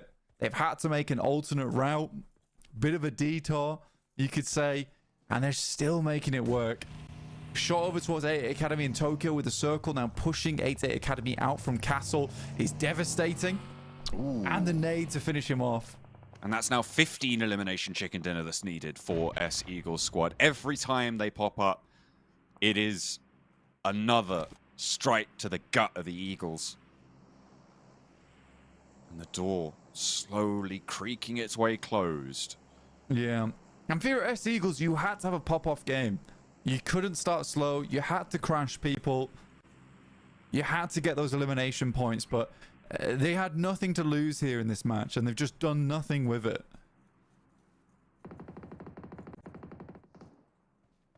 Team Spirit, in the meantime, still keep on going. 2 points shy now of their 12-point average. They want to add one more on. See if they can get the rest out of Star Esports. Kitsune up, Matic in danger. Default goes down. That's 2 knocks that they found. If they convert them, that is 12-point average. They need a little bit more, though, because Sematena on the outside. Nomi knows where he is. That nade looks good, but it goes long. The cook is good, but there's an answer, and they get lit up on the sidelines. 6 eliminations, soon to get to 7. Matic has been knocked, but they should be able to res that up. Can the backline hold on? Just Poker remains. As there's the roll down. 8-8 Academy eliminated. 5 now eliminations for Dagestan. That's 16 elimination chicken dinner needed for the Eagles. And with 23 players remaining, right? You remove the 4 players from S Eagles, you're down to 19. They have to get 16 out of the 19 remaining eliminations available in the lobby. I think it's over. I think it's done. And I think Dagestan, off the back of some very, very strong positions, some good rotates, and highly smart gameplay, have secured themselves that second place. It has felt squeaky, but yeah, I think at this point they have secured it. This has been unreal and a really fun qualifiers to watch. More fun than I expected it to be. With the placement points as well that will be earned by Dagestan for finishing at least here. And if they get another one onto KONINA Power, I mean, that is definitely it. Dagestan have done enough. They've made their way in. They can put their phones down at this point. As we have our 2 top spots. Team Spirit are struggling more than maybe I expected here against Star Esports. They have managed to get that 8th point, which confirms them as a 12-point average team, which is incredible. Of course, we're looking forward to seeing them in the PMSL EMEA. A nade around the corner and another shot from the DBS on the inside. They can pick themselves back up and hold their heads high. Let's see if they can shut it down with another chicken dinner. I think they just want 300 points, really. That's what they're looking for. 300 points over 4 days is impressive. Dagestan do have a sideswipe, though, with Shifu. And nade's coming in over towards Team Spirit. A lot of teams have eyes on. It's one of the only fights that's been popping off for quite a while now. Yeah, S Eagles just played this game too slow. I think they were caught off guard by the fact that Dagestan weren't there in apartments. They were like, what's going on? Now watch this back, and they were like, they went to our drop spot. What? Imagine. It could have been such a different match as well. We're in 5th place, and there just aren't enough points left in the lobby. Team Spirit, they obviously know. They've known for a long time that they are not going to be assailable in that top spot. I kind of want Eagles to win it now. Just so they can fall 1 point short or 2 points short, something like that. That's me. Yeah. Shifu finding Matic, though. Looking for a confirmation on it. They're just trying to pump up those elims as best they can. I think they realize that at this point in the top 5, they've done fairly well. And even S Eagles should know at this point that they haven't done it, with only 1 elimination at this stage in the game. Ooh, that bounce is crucial. There's the answer. 3 over, 1 back, and it's a desperate trade for them. 17-15. Doing bits. Tornado finally goes down. That felt like it was a long time coming. Another one in. Dagestan clashing with Team Spirit out on the western side. The 2 qualified teams at the moment. Looks like Dagestan actually have the better end of this deal. Kitsune down as well. Another knock sent back. Eagles desperately chasing, but do they know that their jig is up? Just 1 player left for Team Spirit out on the western side in a 1 versus 2. And Matic is still going. If there's someone who can do it, it's this guy. Yeah, Matic just does not give up easy. Zadiro finally puts down the mad beast. And now S-Eagles look to push in over towards 17-15. Banners up front. Will find one, but not before he's taken down. A nade sent in, but does not do enough damage. Tornado is down. Just the one player to handle. They'll do it. 4 eliminations found. Dagestan up on the high ground, playing with 2. Eagles with 4. Blue TIAM on the south side with 4. But there is nothing left in the tank. Team Spirit end their run. 5 points shy of 300. But they are breaking records with those averages. That is an incredible performance. And it's all down to the last 2 days for Team Spirit. Yeah. They have done so much in these last 12 matches, which we weren't seeing in the first 12. It was a little bit worrying, to be honest, but I needn't have worried at all. I mean, 5 points shy of 300. Matic comes off Gladiators, but that's fine because there's Spartans in our hearts during this match. It has been incredible to watch Team Spirit return from grace, right? It's so good. But now we're looking at Dagestan, the 2 players versus their direct rivals in S-Eagles who get the circle, but it just doesn't matter anymore. This is about pride. And S-Eagles who tried to catch out Dagestan, catch them off guard. They had their shields up the entire time and they've been thinking clearly. The phalanx has held. Brothers side by side will make it work for Dagestan. They're rolling on down. A victory lap on the south side. They're on the chase. And maybe gonna crash straight into the Eagles backline. Okay, Zadira getting an off angle. Hops out for spotting one. Isn't going to get sprayed down here. Not so easy. Southside rotate. They're playing them on the switcheroo. A roll up for 2. Zadira to face. I mean, take shots at them and they take a ton of damage. Almost gets the second. 2. Does knock both of them. If S-Eagles go down here to the 2 players from Dagestan, it will be so silly. Juba moves up, as does Devil. It's too little too late. Shifu's moving in. Is he 1v4ing right now? He's spraying around the corner. Godzilla finally stops him in his tracks, but Zadira's on the outskirts. Can he stop his teammate from getting flushed? He's crashing straight on in. He's low. No way he survives this. He's on the north side of the compound. Maybe an exposed. No. Will finally fall. Dagestan drawn to a close. Did they break 200, I think, with the placement points? They did manage to get over that 200-point mark, but there's just not enough points now, and the Eagles again. Are they going to get up even to 3rd place at this stage? I think with the placement points. No, they're still 11 points behind as it sits. They are going to need a little bit more. They're going to need that chicken dinner if they want that 3rd place. It's too passive, and this is how they played out a lot of their matches where they got their big wins. It was for some crazy rotates that didn't make sense a lot of time, where they were able to catch other teams off guard, but they have just gone fully into just this super passive wolf pack mentality. But that doesn't get you the elims. It does not get you the elims. And now S-Eagles look to finish out their game. They have the outside track, but it's just 2 players after a great spray down from Zadira.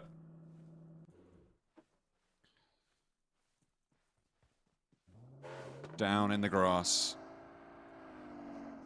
They've been eating dirt for a while. They're not going to stop now. Juba up onto the rock. He's got the run out, but they also have the center of this circle. There is a potential for them to take the chicken dinner. I said I wanted to see it. I want to see them win, but lose at the same time. So cruel. Yeah, that's true. Incredibly cruel. Blue TIAM TX. I think their problem is that playing this position, they have to flex out. Because it's not like S-Eagles have to move off of their hard cover. So Godzilla tries to get an angle. Does force out the shots from Juba. Morris almost gets the hit. Pushing forwards. Oh, no way. Is he going to get the double rundown? 1 down and a second as well. He's giving them the hippity-hoppity. But he's going to have to stop it right now. Because Devil, he's going to put him down with a DPS. Needs some healing done, though, because no gyros here for the spray. Nades are pouring in. They know where the angle that he's on. Desperately healing on up. Look at that move in as well from Morris. The nade goes long, tags damage. They have another. The smoke plumes. Needs to put one out, but it's not going to happen. It is Blue TIAM to take it away from the Eagles at the end, but they'd already lost it all because Dagestan held strong. They broke that 200-point barrier and joined Team Spirit at the PMSL EMEA. Really fantastic tournament, honestly. A very, very fun qualifiers. So much more action-packed for qualifiers, and this felt really hard fought for. I still am devastated for Shockwave. That three-way split over in Severny just felt like it was uncalled for. It was mean. It was cruel. Yeah, that's just the way it goes sometimes. And Dagestan managed to put up a lot of points on that game, even from a tough position. Again, the switcheroo with the drop spots was so cool. But let's take a look at our overalls here, see how things panned out at the end. With Team Spirit obviously in first place, 295 points, but Dagestan do join them on the 200 points club, 204 there in second place. You know what's wild? You take away all of their placement points, Team Spirit still qualify. Yeah, that is easily insane. 200 points on elims alone. They were out for blood over the last 2 days. They had been brutal. There is absolutely no question that they deserved this spot.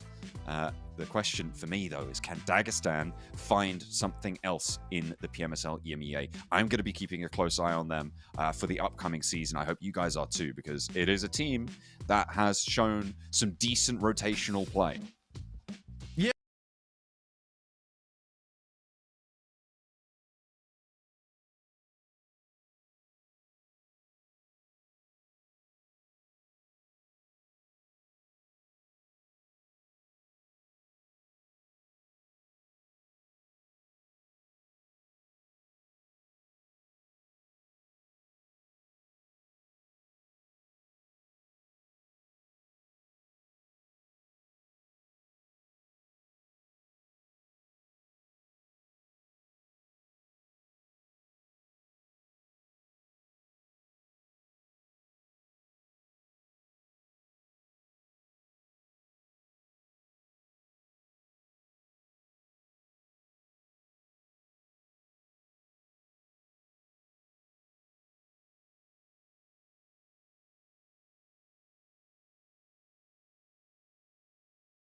Okay, a little bit of technical issues to close things down, but I was just banging on about Team Spirit getting the 1, 2, 3 on the MVP ratings at the end. Nomi topping the tables and claiming the qualifier MVP spot. Only Wagner Zada, who I wouldn't be too surprised to see at PMSL EMEA, and Shifu were able to beat Kitsune, who came up in, I guess that puts him in 6th place.